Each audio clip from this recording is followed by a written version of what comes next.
and I throw open the trailer door, and I look on I'm looking on the floor to put my foot on the floor to get in the thing, and all I saw was yellow chips all over the floor. And I'm like, what the hell? And I look over at the truck, and both front fenders are crushed. Whoa! Who knew I would make it this far? They hated, they never believed me. Yeah, I would never drop the ball. I know I make it look easy. Yeah, Mayweather with the defense. I don't care what a critic got to say. I got them picking up the pieces. All right, you guys, welcome back to another episode of the Lambo and Leroy Show. Today, we're back in the studio. Last week, we're at the Sand Sports Super Show, which was incredible. So it was a good time. Sean got a little while on the podcast. Yeah. Hope you guys enjoyed that one. But today, we got a super special guest to us. I'm going to have Sean give us a quick introduction. I mean, it's really kind of hard to give him an introduction. I mean, Marcel, Venable, I mean, we go way, way back. I can't even remember really where it started, but I mean, I believe it was the Linex days. I really think at this point, I'm going to let Marcel kind of introduce himself and maybe go down the Rolodex of the positions that you've had and kind of where you're at now. But you've always been hyper-focused kind of like on the marketing aspect of businesses, right? Right, exactly. I mean, if I had to, look at the laundry list of places I've been, I mean, how long is this show? We got all the time in the world, man. Yeah, Let's go. Let's bullet point it. I'll do the short version. I mean, I've been in motorsports as long as I've been alive. I mean, my family, my great uncle was the first guy to go 60 miles an hour. His name was Barney Oldfield. Wow. No way. But that's how I kind of got started. Like, my father was into motorsports. He built cars.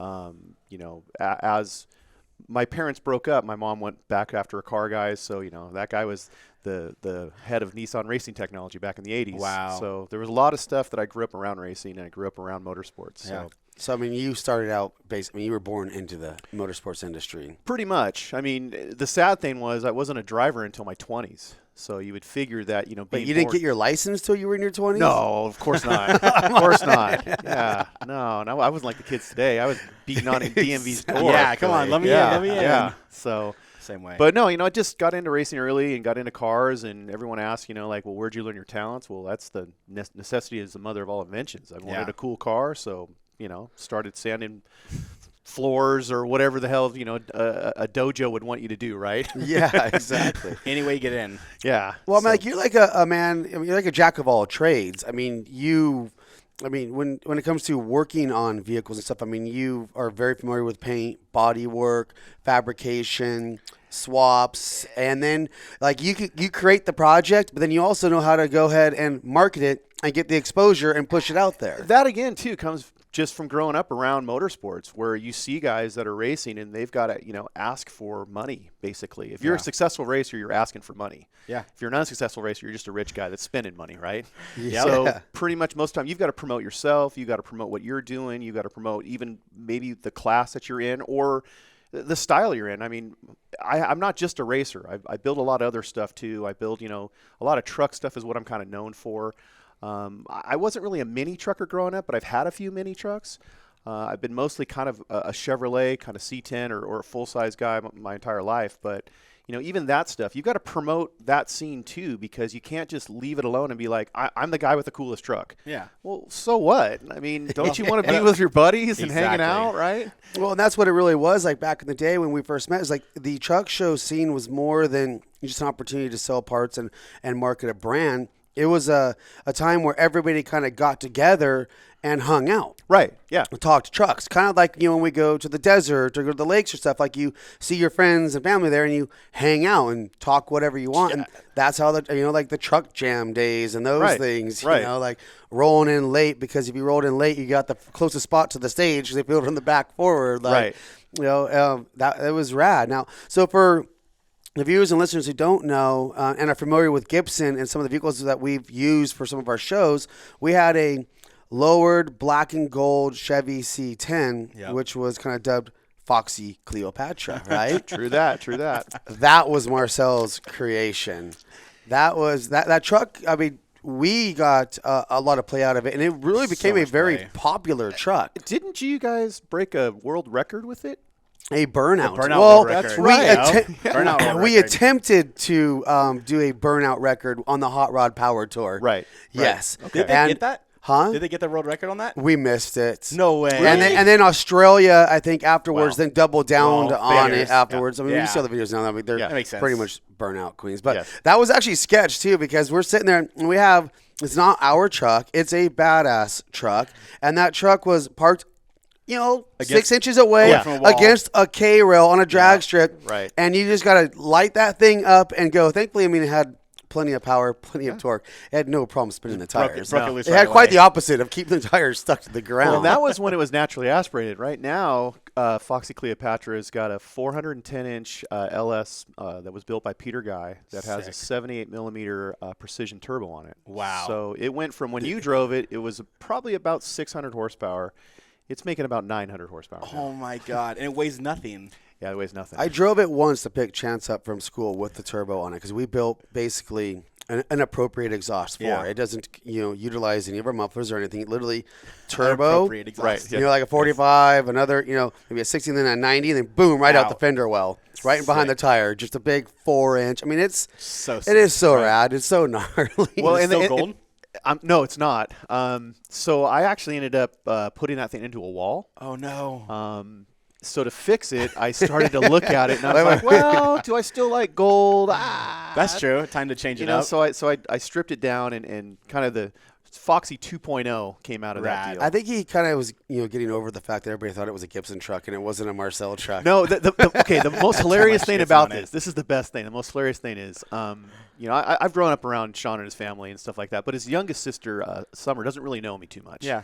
So the hilarious thing is, I'm at a show and I walk up and the truck's next to me, and I just kind of walk up and I look at her. I go, "Nice truck." And she goes, "Thanks." I go, "Did you build it?" And I started kind of like talking to her a little bit, Baiting her. Yeah, and she's like, well, and of course she did well. She did the whole Yeah. kind of corporate thing, like, yeah, we built it, this and that, and like, what she's supposed to, right? Absolutely. Yeah, you gotta take it. So then at the end of it, I'm like, I go, "Thanks." I go, "Actually, I'm Marcel. It's my truck." And she kind of looked at me. She's like, "Okay." Oh, You're a dick. No. She didn't look at that. She looked at me like, "Okay, old man, move on." yeah. Like, Carry on. like, sure, it's Yeah, yours. sure. That's what everyone says. Wait, so let's get back to you put it into a wall. Yeah. Okay. So there's a local track around here that it's actually a go-kart track. Okay. It's called Adams. Adams, yeah. It's a place out in Riverside. It's been there for 50 years. Yeah. And it's actually yes, it is a go-kart track, but it's just big enough to put a car on. Just Just big enough. Well, they have drift nights and everything. Yeah. But it's just big enough. It is for sure. Yeah. Yeah.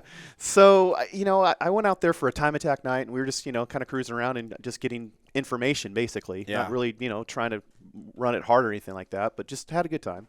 And a friend of mine, Brett Oakes, comes, to watch us. Now, Brett is 6'7", I think, and maybe 300 pounds. Wow. Okay. Now, he's a big guy, Beast, right? yeah.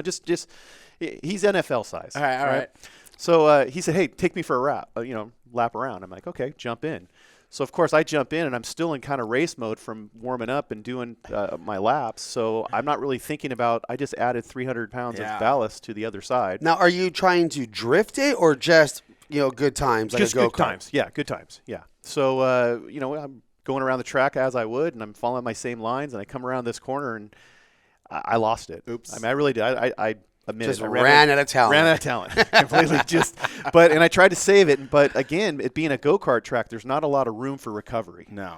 So I'm off the asphalt, in the dirt, back on the asphalt, in the dirt, and then kind of the only other place I could go to was the water barrier. Oh no. So kind of, and also too, I didn't just try to slam into it. I tried to kind of like ease into it. Brush off of it. I tried to ride it like a skateboard. I Slow me down. Please slow me down. Yeah, I mean, you're doing anything you can at that point. Yeah, exactly. So, and this is all on video too, by the way. If you guys go on Nice. on our Auto Revolution YouTube page, Of course it is, It- right? it's why on would there. why would your wreck, your Right. time you ran out of talent, not be on video and probably not have the most views out of all the videos? That's true. That's totally true. So I did that, and then the funny thing too was, Sean, you're the one that took it out wrecked on tour. I did, yeah. He threw a big Band-Aid sticker over the fender Nice. and took it out there, and I mean, I'm sure It became a conversation piece. Yeah, of like, course. whoa, what happened? Like, well, it's a driver. I don't know what that sound is. I mean, are we being invaded? What the I hell think is so. going on? I would assume it's the gardeners outside, maybe. Okay. Definitely doesn't have a Gibson exhaust on No, that thing. definitely. No. That thing's It's a loud. little No. aggressive. It Yes. could use one. Yeah. That is a little aggressive. Hey, Gibsons are a little bit aggressive too, but that thing is really aggressive. Yes. Right. It's like, but yes, that's awesome. And so Marcel even worked for us at one time and tried helping us out and Yep. going through things. That was back when Mom was heavily involved. Yeah. Awesome. But going back to the Linex days, that was like a huge. You did quite a bit with Linex, and you really took Linex. Like it was like when they were first starting, right? Right. Yeah. And first, they were like one of the first to do like a spray-in bed liner. I mean, Yeah, actually, Rhino Lining's kind of credited as the first spray-on bed liner company that came out. But what's really funny about it is he was a guy from his name's Russell Lewis. He was a guy from South Africa that he came actually over to the States because they were using similar type of sprayable urethane on mining equipment. Yeah. Oh, nice. And so he saw this as, wow, this is a great product for consumers. Yep. And what better country to come to for consumers is the States. Yeah. But when he came to the States, he didn't have a person to blend his chemicals. So he came to this family called the Burton family, and they were a urethane blender. They made different things. They made foams. They made, like packaging foam. You've probably seen a lot of that before. Yeah. we all hate that stuff. Exactly, right? Yeah. The worst. But, so they were making different stuff. So Russell asked if they could make, a product very similar to like the first Rhino, the very soft, type Rhino. Uh-huh. Okay. And their response was, no, we'll make this better stuff that we're already making that is what is now called Linex. Nice. But at the time, it wasn't called Linex. So Russell goes, nope, I want to go somewhere else. So he went somewhere else. And so the Burton family, they looked at the idea as, well, wow, this is kind of a marketable product. We'll go ahead and market it ourselves.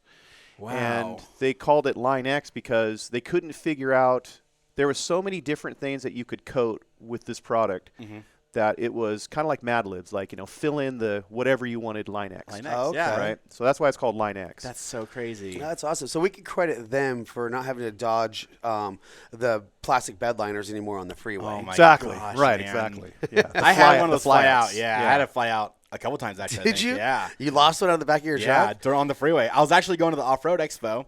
I had a 99 F-150 single cab, like mid-travel kit, like solo, like I-beams. It was sick. I love that thing. It was coming right out of high school. I was driving on the freeway, and I see a giant shadow. I'm like, what was that? I look back, and my liner is probably 100 feet in the air. I'm like, oh my gosh! So I just left it. I'm like, I'm not going back. So I went to the off-road expo. I was coming back home, and it was still on the side of the freeway. I'm like, yes. So I got off.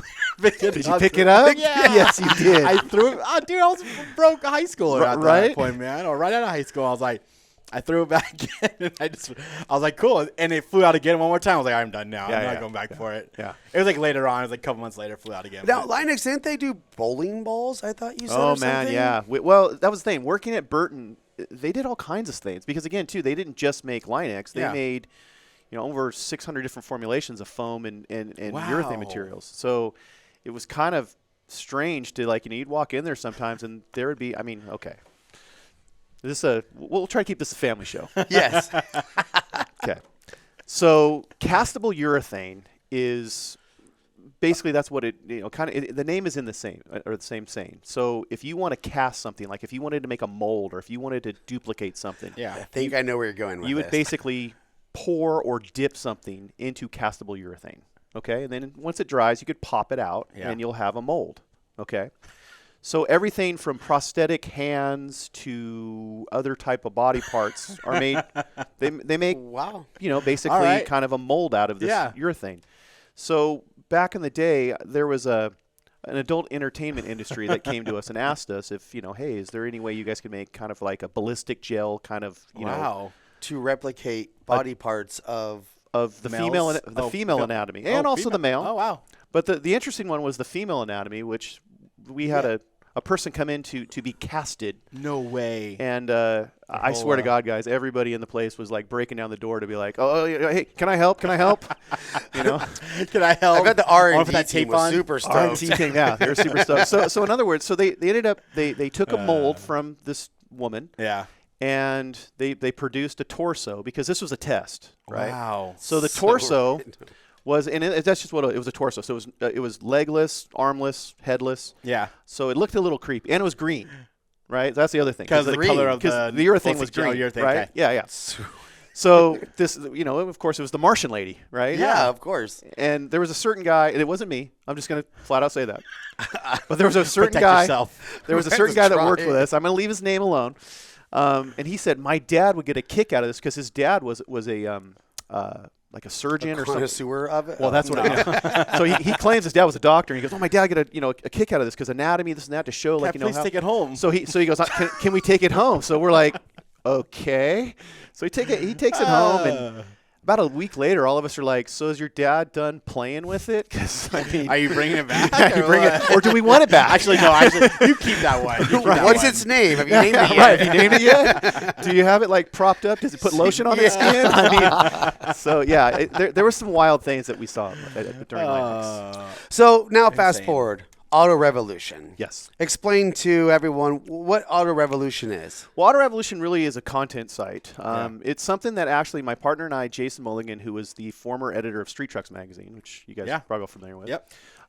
After I actually ended up opening a shop of Linux. I went from the corporate office to actually being a franchisee. Oh, awesome. In Huntington Beach. And I did that for a couple years. And the funny thing about it was I had a lot of friends from the magazine industry, and they needed a place to do tech articles at. Nice. So my Linux shop kind of turned into the tech center for a couple different publishing companies as I had. That's awesome. So it was a lot of fun. A lot of guys coming through. Tons of projects, came out of that place. And when I ended up selling it, I didn't have a job. This is 2008. The crash had happened. Yeah. Wow. And I had actually closed down. I sold my store because I was going to go work for a material manufacturer, BASF. And by the time I had sold my business and got everything worked out, BASF's like, hey, man, we just lost a ton of our business. And, Sorry, we can't Sorry hire about you. your Sorry, no luck, man. position. Yeah. So my neighbor down the street was Travis Nowak, and he was the editor at the time at Street Trucks magazine. Yeah. And he's like, what are you going to do? And I said, man, I don't know. Like, I don't have a job. I just sold my business. What do I do? And he goes, well, can you write in a complete sentence? And I said, I know what a verb and a noun is. And he goes, well, can you hold a camera? And I said, yeah. And he goes, well, you got a job. So I started freelancing for them. And, just doing stuff that I'd already been doing, just, kind of building different projects. 2008, you said? 2008. 2008, Yeah, okay. 2000. By then, it was probably 2009. Okay, yeah. And I worked there until 2013, just doing Nice. tech articles and building projects and going to SEMA and, Yep. just kind of doing the thing. But we saw the writing on the wall. Magazines had started to go downhill. Declining, yeah. And honestly, too, a lot of people think that it was the readers and that, they killed it. They always blame it on Instagram, too, because that's the easy one. Instagram killed it. Right. But honestly, what really killed magazines was fuel cost. Okay. Because magazines weigh a lot when you print 50,000 Yeah, of them. absolutely. So you need trucks to take them to all over the country, and fuel costs just got to be too much money. And I still like print. well, yeah, print is, to me, print is permanent. It is. It lives longer. It lives longer, right? Instagram, great. More people probably see you on, well, they do see you. More people do see you on Instagram. Yeah. But, that's something worldwide. No one walks up to you and goes like, hey, man, I saw that post. That was awesome. No. No. Yeah, But when you're on the cover of a magazine, people walk up to you and they're like, man, I saw your cover. the That's greatest amazing. feeling ever. Well, it used to be like the greatest feeling ever. Like, Right. I don't think you can even get that same feeling anymore nowadays Right. when building a vehicle like that exposure level. Like when it was such a like a sought after position to when. If you could say that you were building a vehicle and it was going to be on the cover. That was amazing. There was Well, a small group of people who had vehicles on the cover. Well, think about it, guys. There's 12 months in a year, and so that means there's only 12 covers. Yep. Yeah. Well, if you're some magazines, 13 covers because you do a bonus. Yeah. So or you did the back cover. Right. And that's a hard thing, too, going out to meeting somebody and shooting their truck or talking to them. They've put their heart and soul into this thing. So to them, it's a cover truck no matter what. I don't care if it's got primer spot. To them, they're like, are you going to put me on the cover? Yeah. Right? And the hard thing for a magazine editor is you only have 12 chances. It has to be that truck That's at how that you're gonna time. sell. And it has Too, to right. sell It has to magazines. sell Yeah, magazines. and that's another thing, too. The There's truck has to sell magazines. there's a whole kind of formula to do that as well because, No black trucks. no black trucks. It and has to be that's- colored. And the funny thing about that is if you ask any guy that's going to build a truck, the first color that they normally say is, I want to paint it black. For sure. Because it's clean. It's very clean. It looks good. Right? Yeah, you don't want it too crazy, but it's not what sells. Right. See, you Not can't just- photograph black good. That's the problem. It's super hard to photograph black good. Yeah, it's a mirror. It is. It's Right. a mirror. Just reflections everywhere. Yeah. Everything is so And you tough. lose all the body lines, lose everything, the body just the lines. depth. And not only that, when you put that in a magazine newsstand, Yeah. and you're the darkest Oh yeah, no book one's on the no one's even newsstand, see It's it. a no shadow. no one sees it. They No just one go right sees it. past it. Yeah, they do. Right. They see So right you need past something it. that stands out. So Yeah. I mean, there's also guys that knew the formula. There's Yeah. a couple guys that we had photographed multiple trucks, and Yeah. they kind of knew the formula. They knew like bright truck, big sure. wheels, Yeah. something that has an outrageous stance, Yeah. that kind of stuff, because it gets your attention. It does. Uh-huh. Right, but it's not really the car that you drive. Yeah. No. No, Right. It's a not. cover vehicle. Cover It's a vehicle. SEMA, it's a SEMA Right. build. Yeah, yeah. So my wife always credits me with building life-size models. She's always like, that's all you do. You build life-size models, you put them on trailers, and you take them around to Yeah, places. pretty much. I'm like, ah. So Well, but that's part of it. I mean, that's how it's always been. right. That's how it's always been. But then flashing forward, so Jason and I, we were looking at what was going on, and actually we put together a video because Jason and I, we're also camera nerds. That's the other thing. I mean, we back up and we get excited. I mean, I get excited looking at your equipment. I'm like, wow, we got some equipment in here.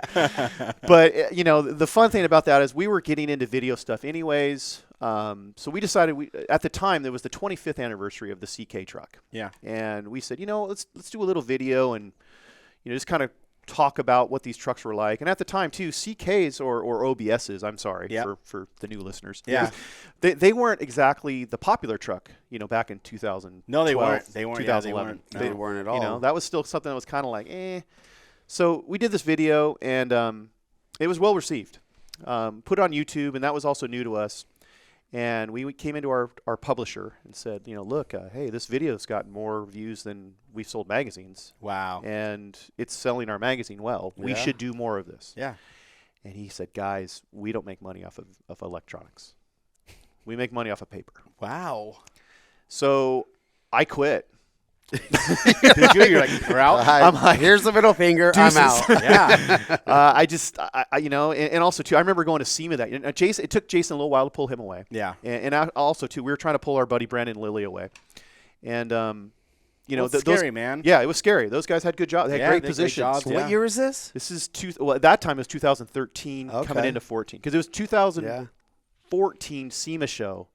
Okay. That I walked in and I started telling everybody, this is what we're doing. Yeah. We're starting a video magazine is what we were calling Yeah. it. Because a lot of people back then, when you said the word content, they were like, what do you does mean that content? mean? Yeah. What's a content? Is that a magazine? Yeah, exactly. Do I get to take that home? Yeah, exactly.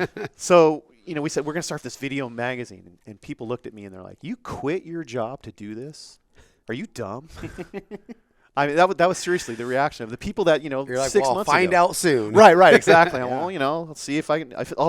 You'll know if I call you for a job. Exactly. You know what? So here I am now. I mean, I guess we're looking at 8-9 years later. Yeah, but you're one of the first. And first, sometimes it's good. It is good for sure. You know? We saw it coming, which was huge. I mean, a lot of people don't see that stuff coming. Right. And it just happened already. It's like, oh, that happened 3 years ago already. Right. But sometimes wow. being the first Well, a lot of us are still in allows 2020 too. I mean, Yeah, true. Right. Yeah, that's true. yeah. Now, being first, though, sometimes allows you to make the mistakes first. Yeah, and true. other people to learn from your mistakes and come out better, stronger. But it so doesn't matter it's really a as long as you catch-22. learn from your mistakes, it's fine. Yeah. And we've morphed into a lot of different things because with that, let's go back to that time. Instagram was barely anything. Yeah. Facebook was still things that people were figuring out. Yeah. YouTube was the cat playing the piano. Well, that is crazy Yeah. because you say 2012, that was the beginning of YouTube, really. That's what I'm saying. That was right. the very yeah. beginning of YouTube. Like you're saying, cat pin. Well, we cat still pin had piano. MySpace trying to figure out how to, what Yeah. songs we wanted to play. Right. True that. totally. Yeah. Yeah, totally. Yeah, I think What my MySpace wall almost was gonna dead look then. like. Exactly. My top 6 friends or whatever. Right. Yeah. Yeah. That's what it was. Yeah. So, and also too, I don't know. I'm an electric guy because I like to produce stories and more film. Yeah. What's been difficult is that this industry now has lost their attention span and they're going, directly like you look at a I TikTok know, now it and you're like, sucks. so how do you get information out of 30 seconds? You don't.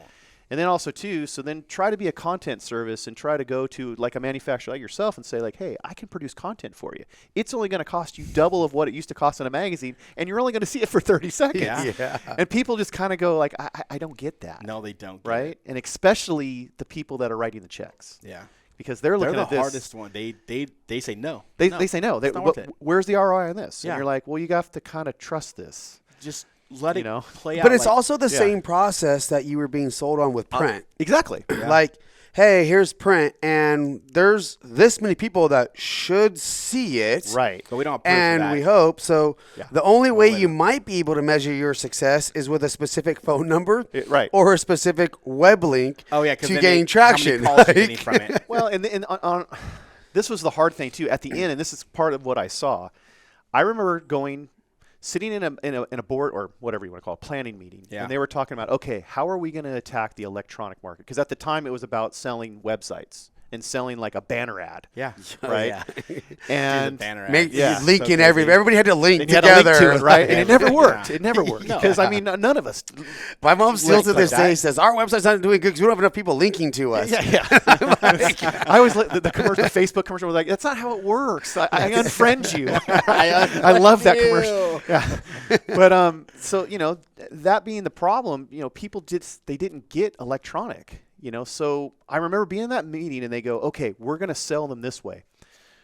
Tell everybody when they ask about, why is a magazine important? Tell them like, well, because what are you doing in the bathroom? Yeah. And I'm like, this was in a room of like 10 people and everyone's kind of shaking their head like, that's what we're going to say. And I go, you guys are seriously going to say when you're taking a shit, that's when you should think about us? Yeah.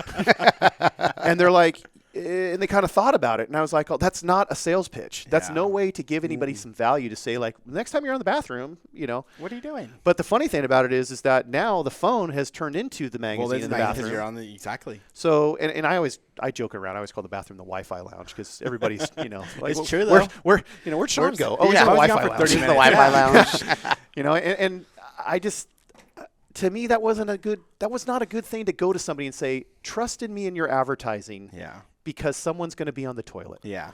But now that we have all the information on our phone, I personally don't feel that I've ever looked at or read an electronic magazine.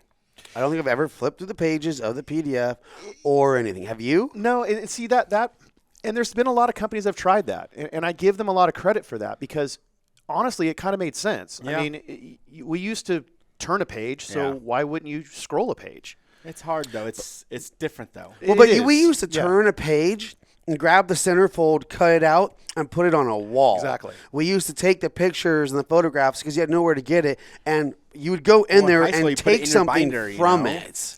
Well, and that, you guys, okay, so let's fast forward into some of the stuff that was fairly recent that we did with you. I mean, I know the pandemic's kind of put everybody upside down, Yeah. so Uh-huh. it's been a little different. But, pre-pandemic, we produced a show called OBS Clash. And that came from another one of our shows called C10 Clash that really, Jason and I, we started a little kind of What was your gentleman's bet. handle on that, or what was your name? For C10 Clash? Or one of them, you had a pretty interesting one. Something with donuts or something, or... Well, there's that. I mean, Is it which time? Because I mean, 'cause there's one you had a very unique name. I thought this thing was going to live with you forever, and I can't remember what it was. It was C10 based. Okay. Well, I mean, so Courtney Halliwell used to call me Roadside because I would be the Always guy on the roadside. Well, no, well, for one, I was the guy that always would fix people's stuff on the side. Like when you broke True. down, Yeah. I was the There to MacGyver. help. I'd Nice. fix it. So you're like roadside assistants, and that name stuck for a while. Yeah. But C10 wise, I mean, C10 Clash, I think the thing that stuck out the most was we did a short bed conversion with the guys over at Brothers Truck Parts. Yeah.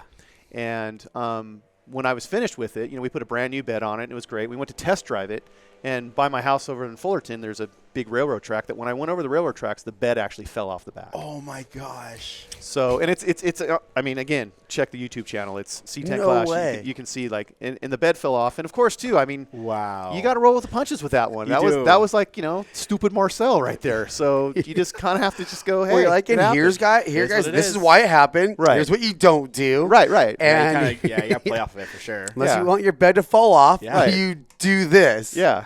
So we went ahead and the OBS trucks were getting hot. Yeah. And my cousin, of all people, who I thought, listen, my cousin Jordan is awkward at best. Okay, he's 6'4" and 160 pounds, and he's got glowing red hair, and so he looks like a giant pencil. But Giant pencil. he's a super talented guy. Yeah. But none of us knew this until he kind of came out of his shell. And what came out of his shell, or how we got him out of his shell, is his parents actually bought him a car and said, like, you're going to start driving. This was the kid that didn't get his license at 16. Wow. Right? Okay. Yeah. Okay. He was like maybe 18 or 19 when he got his license. Yeah. And he called me up one day, and his parents bought him a OBS, like a 96 OBS Nice. standard cab short bed. Yeah. V6 truck, and at the time it was like, that's a perfect truck for you. Yeah, that's First rad. car. Yeah. It was It's it was strong, clean, it was stank. strong. Yeah, and his cousin knows a lot about the thing, so he did okay. Worked out good. And so, but the funny thing was, he called me up one day and he said, "Hey, I want to, do you have a car trailer?" I said, "Yes."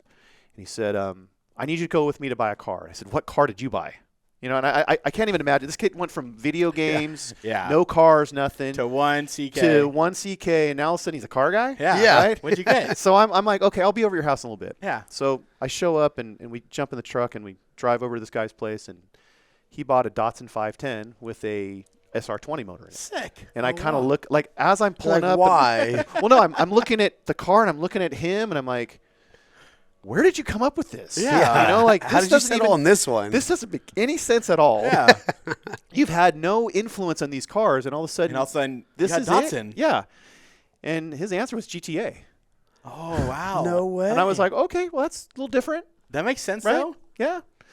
So anyway, So video games are you know paying what's funny off. about that is like Chance is super into supercars. okay. He knows everything about supercars, Yeah. all the different ones. Going down the road, he'll go by at 200 miles an hour, and he'll know exactly what it is, Right on. how much they are, everything, and it's all from video games. Yeah. Not GTA. Gran Turismo. Gran Turismo, Yeah. Or Yeah. Forza Forza, and yeah. stuff like, Yeah. and all the vehicles on there and the brands, like it's it's the new way. Like remember, like when we were, I don't want to date us, but like the dub cars and the Hot Wheels and the toys, trying to get to that younger market. Right. Yep. Dude, the video games right now. Well, and that's what I'm getting at is that, he learned a lot by playing not just GTA, but he also was a Gran Turismo, junkie. And, that's what he told me. He goes, well, I built this 510 already on Gran Turismo. Nice. And I was like, oh. So he already knows what he wants, Yeah. how he wants to look. Right. And that's what he said. I wanted the SR20. I wanted the, so that was kind of cool. Because to me, That is like cool. Sean said, I mean, growing up, it was magazines and Hot Wheels. Yeah. Uh-huh. For sure. So that was my influence. Or what the guy was doing down the street, Yeah. like, Yeah. hey, the teenage kid's got a Firebird that's got a blown motor in it or something Yeah. like that. So that was cool. But, he looked at it differently from video games, and I was like, okay, so we'll go with that. But I told him, well, let's teach you how to weld, because that's Cool. they're not going to teach you that in a No, video for game. sure, yeah. So I taught him some fundamentals and some basics, and he just took to a fish to water. I mean, there was a time where he told me, he goes, can I take your TIG welder to my house so I can practice? Really? And I was like, absolutely. Please Go do. for it. And the funny thing, too, and he also got a job at a friend of mine's shop, this guy, Deluxe Hot Rods, this guy, Cool. Mike Bach. And Mike taught him a bunch of skills as well, and he had a mentor, this guy Manny, who's an incredible metal worker. He's actually a coach builder, which a lot of people Nice. don't understand. Like, this guy can build like a body of a car from just 4x8 sheet of metal. Wow. And Manny taught Jordan a ton of stuff. So Jordan kind of turned into this welding child prodigy almost. That is amazing. And now I haven't turned on my TIG welder for years because I just, hey Jordan, him can work I it. do this for me? Can you bring my welder over? Yeah, yeah. and Can I- weld this? well, I had to get my welder back. Yeah. that was hard. He's not letting it yeah, go. Yeah, he wasn't going to let it go. So, anyways, so back to we ended up showcasing his truck during the build of OBS Clash. Yeah. And OBS Clash was the story of the beginning years of those trucks. Yep. When we were customized, because the OBSs were customized from the minute they came out. Yeah. Matter of fact, Beltec even had the truck before the trucks even came out. So that's why Beltec. That's cool. So they already had all the products for him. They already had all the products. So when Yeah. they hit the dealerships, that's why all of a sudden they were lowered, Yeah. because Beltec had that truck a year, before they even came out. Sick. So, and I'll save that story for the next Perfect. OBS Good, Clash good, too. perfect. But the cool thing about it is we did some retro throwback stuff. We did a poster. Right? That's awesome. Uh-huh, You we know? did, yeah. Yeah. You guys were in on that. Uh-huh. And then we debuted the truck at the SEMA show. Yeah, in our Gibson's booth. Yeah. But we wanted to have that like kind of old feeling of where there was a takeaway. Yeah. There was like, you go to the SEMA show, and I remember it was like you'd see the guys walking around with their bags like just stuffed full of posters. Yep. And, Yeah. and I was like, let's Those were the go days. back to that. Yeah. And what we've noticed is I've been to a lot of different shops and places where I wouldn't think that they would know me or have any type of relationship Yeah. with Auto Revolution or Gibson, anybody, Yeah, right? yeah. And sure enough, on the wall, poster. So Yeah. cool, man. So and the fun That's thing the too. coolest feeling, though. It is. It's a great feeling. And then we try to make it fun, too, because the other truck that was featured in that series was Mark Oya's tribute truck to the Beltec truck, the turquoise and pink one. Yeah. Yep. And, that was a very popular truck back then, started a lot of trends. Jim Morris was the guy that put that truck together, Nice. and that was a big deal. So for him to build a tribute to that was fun. So we covered that as well, and then we did a 2-sided poster. So the guys that said I had that belt truck, I had that poster on my wall when I was a kid. Well, now you have the new poster on the wall. That is awesome. So I hope we see more of that. I think We were those just are cool. talking about that at the Sound Show. We were with Tony from Canaan Filters, and he has one of his old posters. Remember the excursion with the animals and stuff, the Oh, yeah. safari one? Oh, yeah. Yeah, he had, because he was at Custom Motorsports when we built that thing originally. Makes sense. And he laminated one of those Did he really? posters. And he still Yeah. has it in his He garage. says he has it in his garage. Okay. I was like, so cool, man. Yeah. Because he worked so much on it with the guy that they were building it, and Yeah. he's like, man, I had to keep it. Yeah. So he Why not? laminated all the posters. Why not? Really cool, though. So not only, we've talked truck, Yeah. automotive. You have a huge boat background. I do. I'm actually a friend of mine, Peter. I mentioned him earlier. Engine Peter's builder. really rad. Yeah. Yeah, Peter is a New Zealander. Yeah, Cool. Kiwi. Yeah, he's a through Kiwi. and through. Yeah, so those guys, they don't take a lot of crap. He's ornery as shit, Yeah, too. they're Straightforward. straightforward to the point. Yeah.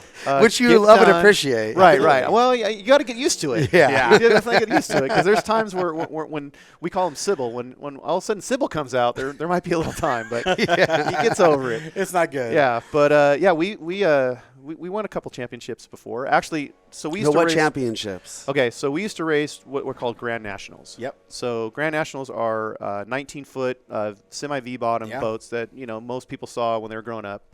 They're prop driven. They're not jet boats. Yeah. And you race in a circle for a certain amount of time. So for example, most of our heats are 15 minutes long.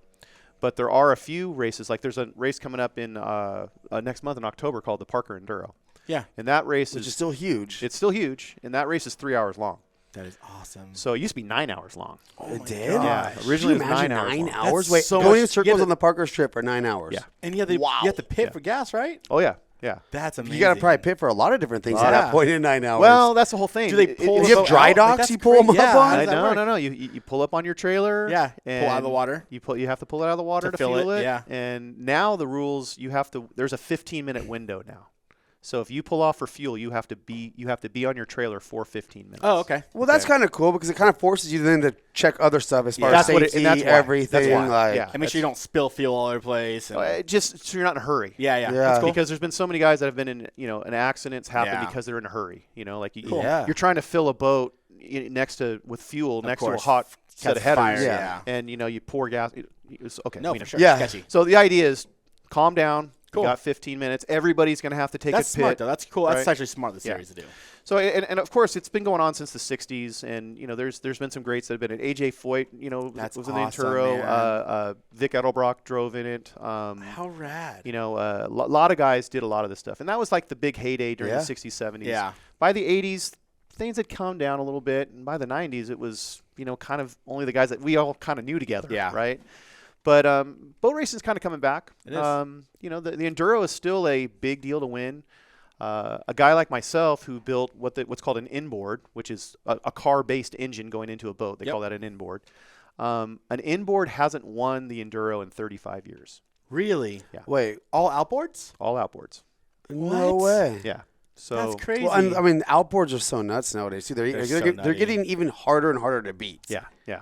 And it's just power to fuel. weight. It's power It to is power weight, to weight. and it's fuel management. And that's Yeah. the other reason why now there is that 15-minute rule, because the outboards can fill up and not stop. yeah. Yeah. They can just, I've got enough gas to run No, the whole they're 3 good. hours. Yeah, they go. The car guys are like, we've gone 2 laps. Like, Yeah, fill us up. Yeah. So, that's kind of – and Peter actually is into it now. Peter's working on a deal with another kind of big standout in the boat industry. His name's Dave Rankin, and the two of those guys have kind of teamed up. And That is Peter – awesome. Peter now, who's the he's the general manager of Whipple Industries. Oh, wow. So they're putting together an effort to go after the inboard Wow. race. Nice. If they don't win the inboard or the overall, at least to win the inboard class. Yep. Now, do I have my information correct? Wasn't Peter part of one of the first dual prop top fuel boats, drag boats? No, he wasn't part of that, but he was part of the first, what they call a quad rotor, which is 2 Whipples on top of an engine. Okay, yeah. Wow. And that's So- like what we had in our MTI. That was Exactly. one of the first, yeah. Yeah, so that was something that we actually campaigned that in 95 was the first Wow. time that we did that. And Art was very generous and saying kind of like, hey, guys, I don't know if this is going to work. If you guys are willing to put up your boat to do it, let's see if this works. Cool. And at it the worked time, great. it worked great. We were running a 526-inch Hemi at that time Oh, with a 1471 Littlefield on it. that's no joke. And that motor made 1,400 horsepower on gasoline. And we went to the quad rotor system, which was two 1.4-liter Whipples. Which are relatively small nowadays. Yeah, that's Yeah. pretty small. But at the time, it was something that was kind of like, okay, we're going from 1471 to two 1.4-liter Wow. superchargers. So a lot of people were laughing at us. Yeah. And that thing made 300 horsepower like that. So it went from 1,400 to 1,700 horsepower. Oh my gosh, And man. Peter, driving it wise, our first race was actually Lake Havasu, and it wasn't a race that. It was kind of a weird thing because most races were in Parker or they're kind of like river. There's not a lot of lake races. Yeah. Okay. So to have one at the lake was kind of different. Yep. And we don't like the lake races because It's there's more too unpredictable. There's way too more unpredictable. There's choppy. bigger rollers. Yeah. Because there's more area for those Well, rollers to it's kind of exactly come the in, building, whereas the yeah. river will just dissipate Yeah. into the shore. So Peter, his only kind of strategy was to drive the thing faster so the boat would get on top of the Jumping waves. it almost. So kind of think about like the guys that are desert racers when they're going through whoops. Yep. You Stay on top of it. You stay Just on go top faster. of it, so that means the faster you go, the easier it That's is. sick. How'd that work out? Awesome. Really? Awesome. That's amazing. Yeah, but the thing about it was when Peter came back from his heat, 3 other guys came up and said, "You're running too fast. You're too dangerous. I don't want to race with you." What? And so it made the officials come over to us Yeah. and they said, "Okay, what's going on?" And we said, "Well, hey, we're just doing everything we can, or all the We're same here, stuff." We're racing. But one of the officials goes, "What are those 2 things on the top of that?" Because they didn't get the idea of the quad rotor. Yeah. That was so new back then that they're like, okay, like you had a blower now you have 2. They're Yeah. air scrubbers. Right. Air scrubbers. And nobody protested, but it was frowned upon. Yeah. That we had this system. Cheater. Yeah, we were cheaters. Yeah. Cheating. So Well, what's awesome is that because racing really was the foundation of the aftermarket industry, and it really created parts, and it really came from people trying to be better, do more, Yeah. think out of the box, and go further. And I mean, the course. quad. Everyone here probably has seen a quad Whipple setup or supercharger setup, Yeah. Right. and it started from racing and racing boats, nonetheless. it was a try. It was a guess. Even Like, I Art think it's said, gonna like, I can't tell you if these things are going to stay together one lap. Well, it was awesome because when we were kids, you always drew boats and drew cars with big blowers sticking Of out of the course. top, right? Yeah. And then it became equally as awesome to know that you were making more power. And it was all under the hood or under the deck of the boat. Like, Yeah, right. It was Sleeper. just like that stealth power. Yeah. Yeah. So My favorite part, I remember him always telling me, like, from marketing, we'd have lots of marketing talks and stuff, but like he would go to these races in different towns, and prior to going to the towns, he would reach out to local businesses, Oh, yeah. and you would have random logos across That the is side of awesome. whatever boat, Everywhere. wherever you were, getting free McDonald's or free rooms at So Motel 8 or genius stuff. something. Like, So one year, and I told this on another podcast, but it is a fun story. So a friend of mine, his sister used to date Corey McLenithan. So who is that? Corey McLenithan, Top Fuel. Oh, yes. okay, yeah. race Yeah. car driver. Yeah. Okay. Yep. So at the time, because of course she was dating Corey, we were painting a lot of different things. Yeah. So one of us said, hey, "Can we paint your helmets?" Yeah. So Corey's like, "Go ahead." So we're painting his helmets and stuff like that. And at the time, that's when Corey went from being a privateer on his own money, and he got a deal with McDonald's. Cool. So Larry Miner was the Yep. team at the time. Yeah. And they had a budget. So when they bought paint, they bought pallets of paint. Wow. Right. So that kind of trickled down from the dragsters, our way, and we had a lot of leftover McDonald's colors. Awesome. Nice. So at the time too, there was a guy named Jim Yates that was a pro stock driver that drove a Firebird, and he was sponsored by McDonald's. And his car, it stood out because Yeah. it was the red, yellow, and white. Yep. And it really stood out. So, our boat was a little dated at the time, so we decided to upgrade it. But Yeah. being racers, we didn't have any money, so it was like, well, we've got this paint laying Just paint around. it. And my buddy Johnny, that was his boat. It wasn't Peter's, but our buddy Johnny was the other guy that we had a 2-boat team, and they were both capsule boats, and that was we were the unusual guys at the time. Yeah. And so we decided to paint that boat McDonald's colors and actually put McDonald's and the golden arches on side of it. That is awesome. And we did it just because we were broke. Yeah. Well, Johnny, who's the marketing guru, I mean, I learned everything from Johnny. Wow. And this guy, he thought about it, and he's like, if we go around the country and if we do displays for McDonald's, we'll make money.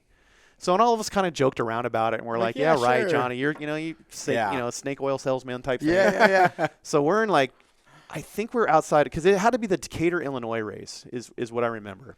And I didn't know that we were broke, but, because I was just a crew guy. To me, I was we're racing. we're racing. Yeah. Look at me. I'm living the dream. Right? Traveling, racing. Traveling in a dually and, having to drive hours. We got a and, drag boat behind us, a race boat. Living the life. Right. Living the dream. So we pull into this place, and it was a McDonald's, and Johnny looks at us and goes, "You guys want anything?" And we're all like, "Yeah." And he's like, "Well, get your crew shirts on. It look like you guys are something." And so we're like, "Oh, whatever." So he walks into McDonald's, and I guess the story is he walked into McDonald's and he said to the manager, he said, "Hey, I'm from corporate." Didn't say corporate McDonald's. Yeah, just corporate. I'm from corporate. Yeah. We got the display boat outside. No way. And your guys' co-op money is $300. And by the way, my guys are hungry, so can we get a couple Big Macs and some quarter pounders with cheese? And the guy's like, "No problem." And went in the back and wrote him out a check, gave him the check for $300, which was fuel money for us to get home. And Peter and I are outside on the boat, and we're answering questions because, They want to know all about it. They're excited about it.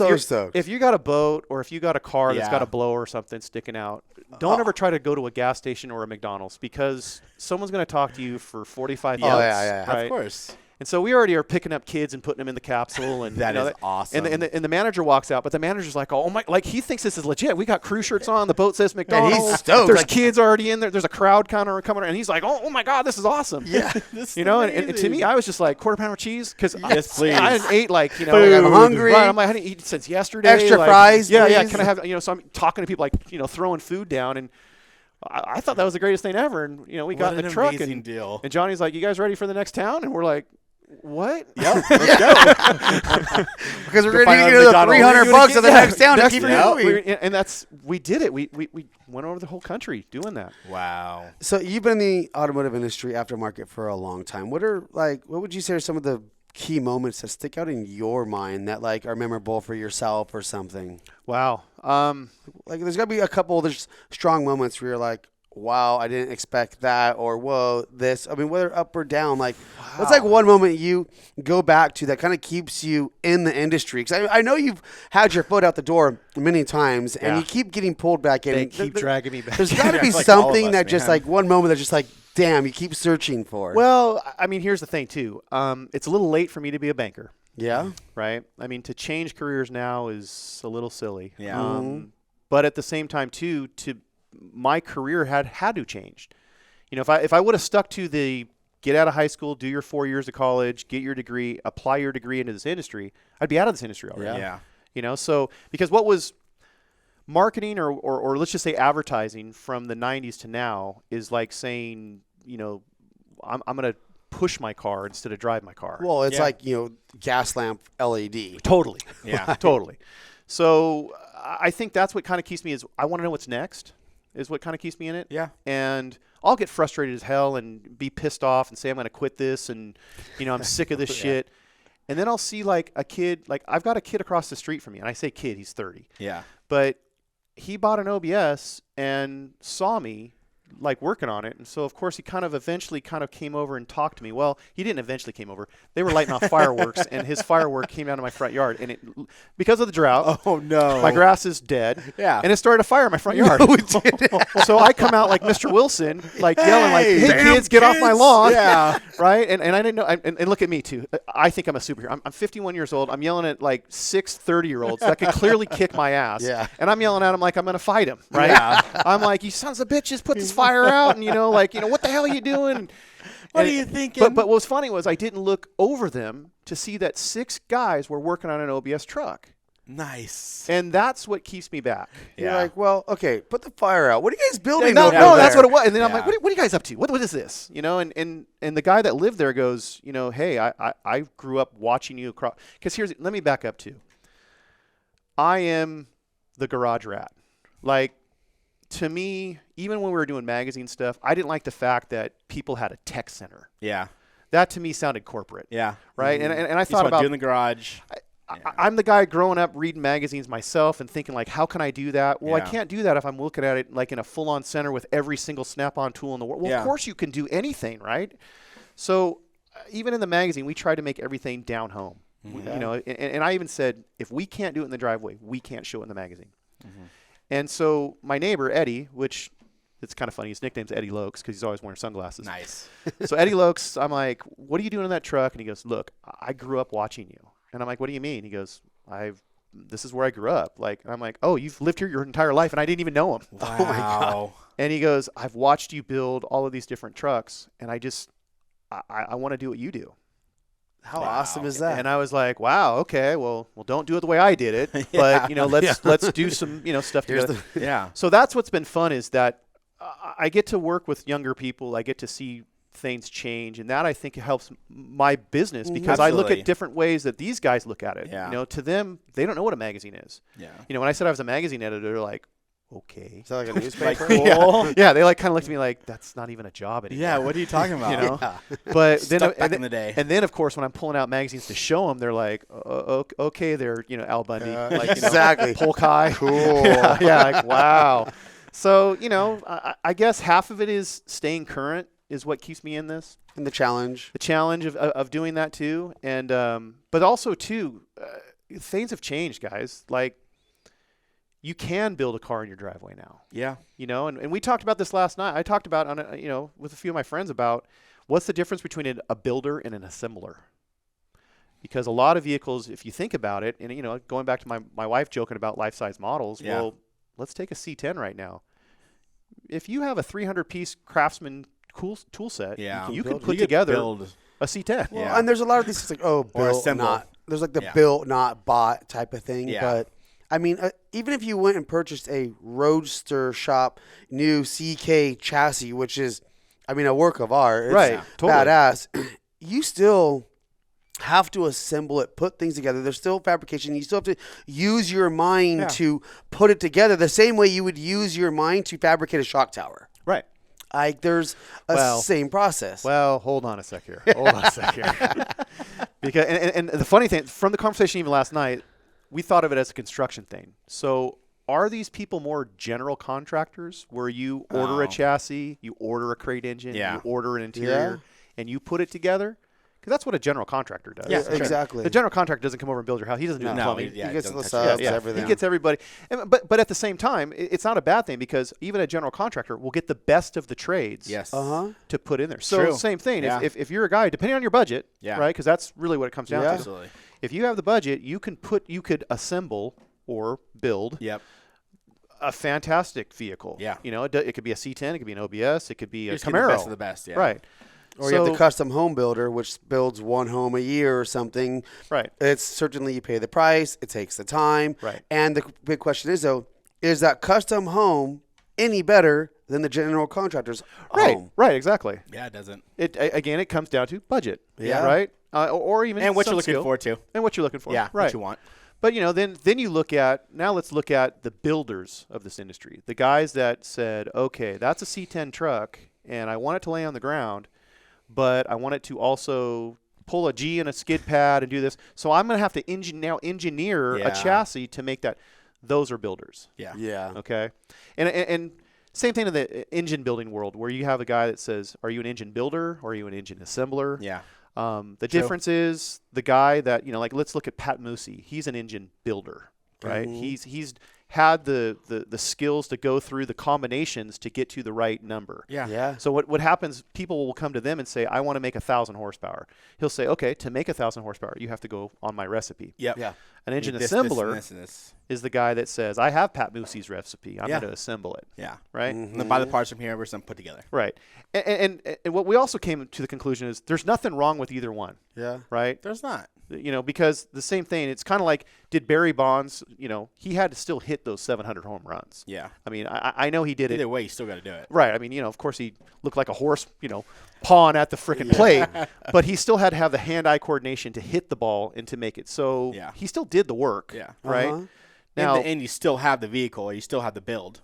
So And that's the same thing. Somebody that, says I'm a truck builder or whatever, yeah, you assembled something your way in your style and did it, And usually that's the starting point. That gets them kind of Yeah. hooked. And then they will go further on into the fabrication once they've learned. It's kind of like that, first year of college. Yeah, It's like, right. You get your feet wet, you taught the basics, and then from there, then you elevate to another class. Well, then there's also, too, you also got to remember there's the people that are then the tinkers that will say, okay, well, I see how this is assembled, but now I want to change it my way, and I want to maybe engineer something that's my different style. Yeah. And those guys, I just call them the tinkers. They're not really exactly the guy that would say, like, I'm going to be able to, lay out a full chassis in my garage and build, a chassis. I mean, there's few guys that do that. But, for the most part, the guy that's like, I don't like the way this door handle is. I'm going to change the door handle.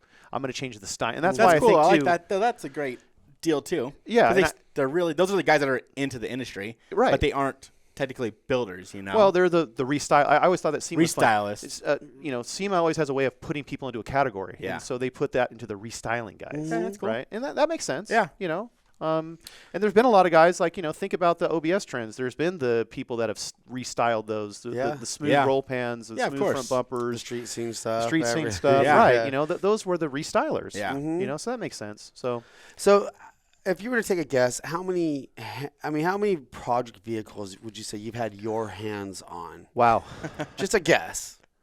I did this over the pandemic because my daughter thought that I peaked. She said, "Dad, you peaked too early." Oh my Damn. That's a punch in the gut right there. Any of you listeners out there that have a teenage daughter know what I'm talking about, right? She's a viper. Peaked too early. She loves to sit there and look at you and say like, "Oh, Dad, you're a has-been," and Damn. and look at you like with a smile on your face, Yeah. too. You're so cute, but I want to beat you. My son at 16 is kind of same way. Tries to check me every once in a while. Right. Remind me that I'm old and Yeah. the gray's coming through. And Yeah.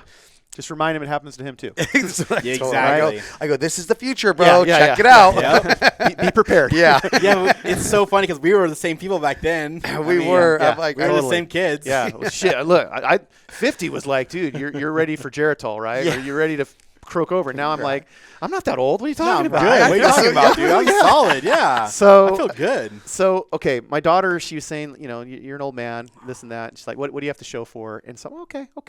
So I broke out and again, too, I'm that guy that broke out the photo album. Yes. Okay. And I started kind of, oh, we did that truck this year. We did that this year. We did this. And so she goes, well, how many trucks do you build? How many cars you build?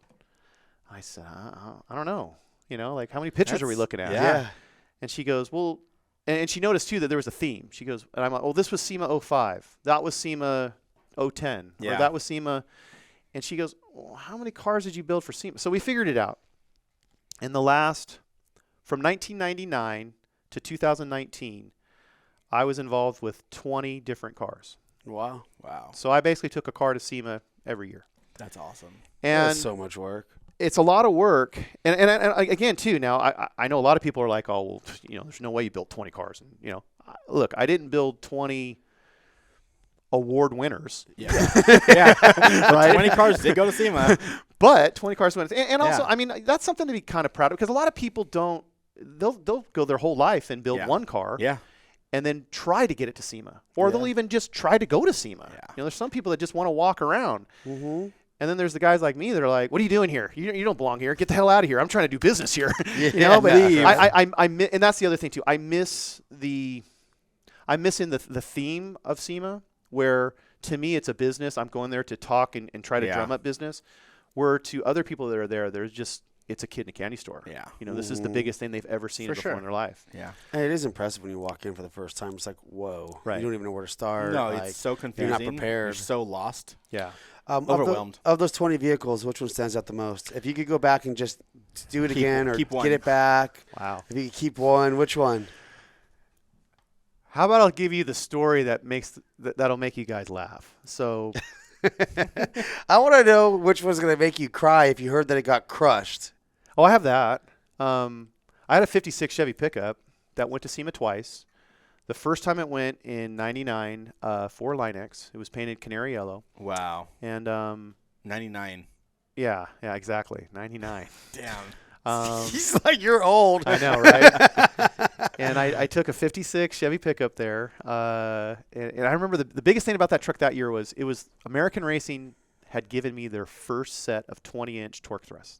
Nice. And they're like, dude, those wheels, yeah, crazy. Like those were the wheels. I still actually really like those wheels. Well, Right. It was It's those crazy. and then the Weld Super Single. Exactly. Yes, right? Exactly. So I and Peter again helped me out, and we took the race trailer, which our race trailer that used to have it. We were a 2-boat team, so we had 2 boats that would go into a 53-foot enclosed trailer. That is awesome. With a big rig. By the time we were done, Yeah. I mean the McDonald's story, we're still in dualies, but by the time we were done boat racing, we had a rig and stuff like that. That is So awesome. I'm And like, getting $1,000 from East McDonald's. exactly, that time. right. A lot different. So we couldn't put McDonald's on the side of the rig because we get pulled over. So But anyway, so we drove to SEMA, and we had I remember too. Peter didn't have his Class A license, so we had to drive around every weigh station. So even getting to SEMA was like we had to go to Arizona first. It took you 10 hours to It took get 10 to hours to SEMA. get to SEMA. And back then, you're mapping it out like on a Thomas guide. Totally. sure, Yeah. We're like turning. What page are we on? They have MapQuest back then. Yeah, exactly. So we get to SEMA, and I open up the door, and of course, when you get to SEMA, it's like a kid in a candy store. You're like, I'm here. Like, this is the greatest thing ever. Like, you run out of the car to like get excited. You have that feeling. And I throw open the trailer door, and I look on I'm looking on the floor to put my foot on the floor to get in the thing, and all I saw was yellow chips all over the floor. Oh, yellow chips? Yeah, and I'm like, what the hell? And I look over at the truck, and both front fenders are crushed. What? Now, this is, you guys remember, I'm a booth vehicle for the SEMA show.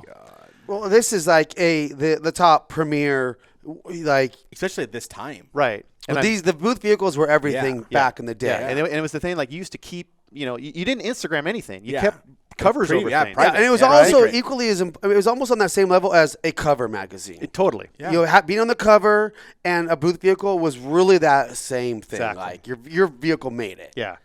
So what we found out was, of course, it being a SEMA vehicle, you never get all the parts in time. Yeah. And my driveline guide, it just didn't happen. So the vehicle didn't have a driveline. So when we tied it down in the trailer, I tied it down like as if it had a driveline in it. Well, the problem was that I didn't tie it down to where it would laterally keep it from moving back and forth, or I didn't chock the tires. So driving all of this monkey just motion the whole time. it's just loose. It's getting loose and getting loose and getting loose. And of course the race trailer had cabinets, so It's rubbing. And it got closer to the cabinets, and then finally it started rubbing both sides because there's cabinets on both sides. So Oh my gosh. it destroyed the fender. So I get out, I open the door, I see the chips on the floor, I see the fenders, and what was my result, or what was my reaction? I just shut the door and said, "Let's go get something to drink." because what At this do? point, I can't do anything, right? Yeah. Now, the hilarious thing was, and this again too is why I do stay in this industry. So Jack Trepanier, Troy Trepanier's dad. Okay. He was across the, we're all at the Hilton. It was the Hilton then. Now it's Yeah, the it's now Westgate, the whatever, Westgate, whatever yeah, it's they called call now, it. right? International, if you're watching Elvis, right? Yeah. Anyway, so we're there, and he can just tell, like, he saw the disappointment in me. Yeah. He goes, "You guys okay?" Like, literally said that. And I'm like, "Nah, we're fine." And I was kind of like, "What do you want, old man? Go away." Yeah. And Troy walks around the other side of the trailer. He goes, "What's up?" And I'm like, "How's Troy Trepanier?"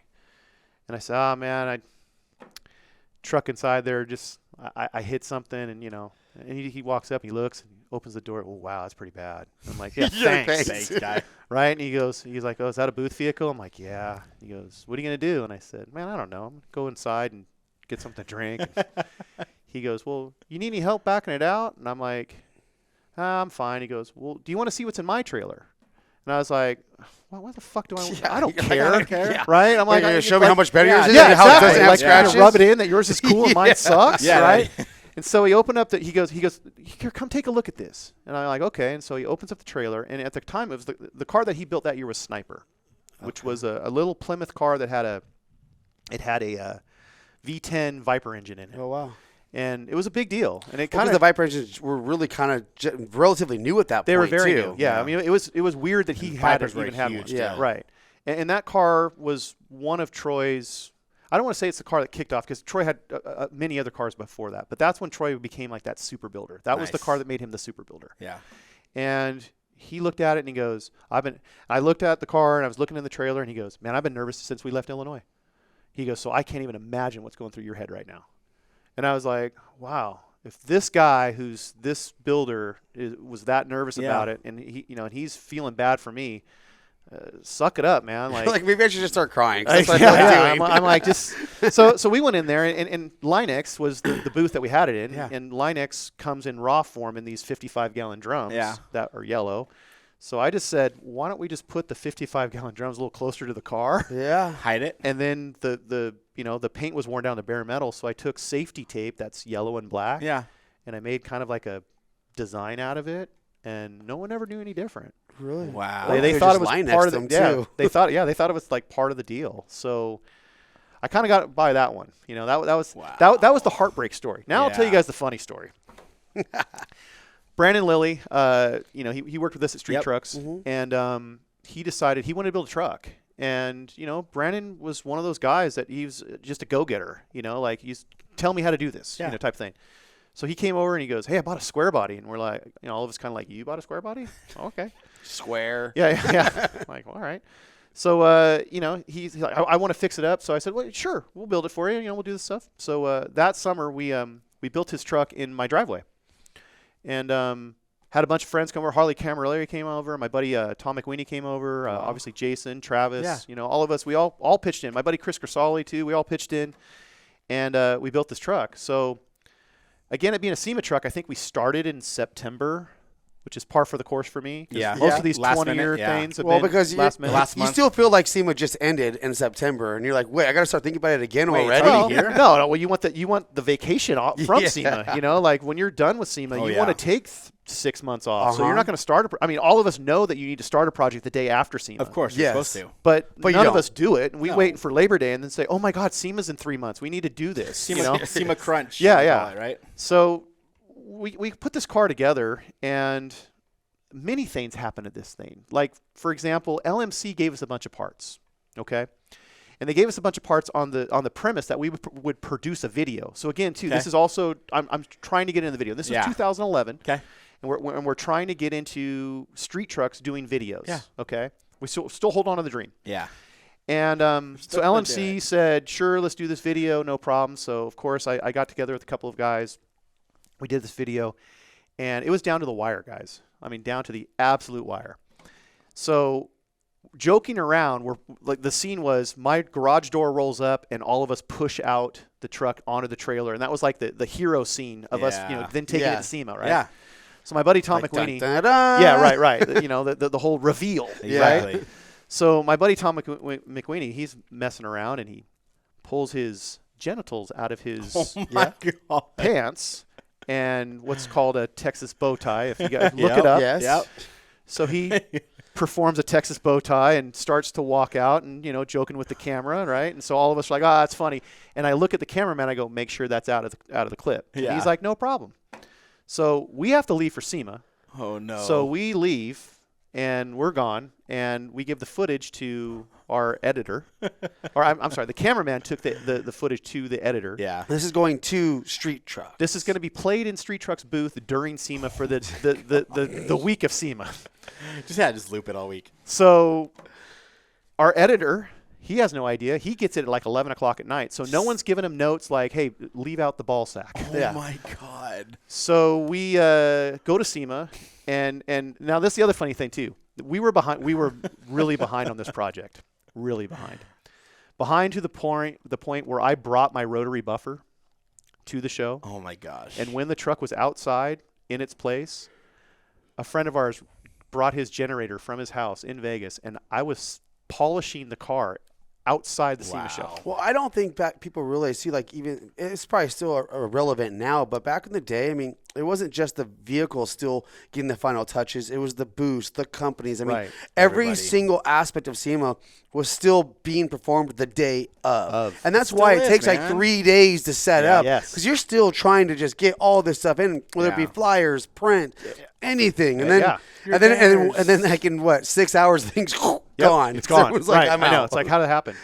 So I'm color sanding and polishing this truck outside, so I'm busy. Like, there's nothing else. I have one job to do. Finish it. The video shows up. We don't have time to look at it because I'm still trying to get the truck ready. Show opens, hit play. So the show opens up, and, of course, I bring over the Now, LMC is actually managed by a lot of women.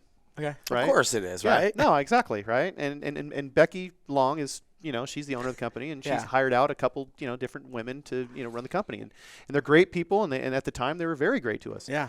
So Until we invited them over to watch the video that we produced for LMC. You haven't proofed it. I haven't proofed it, haven't done nothing. you just it's put fine. trust in the process. Hey, we're a You tight have to. group, Yeah, right? that's fine. We wouldn't do anything stupid, right?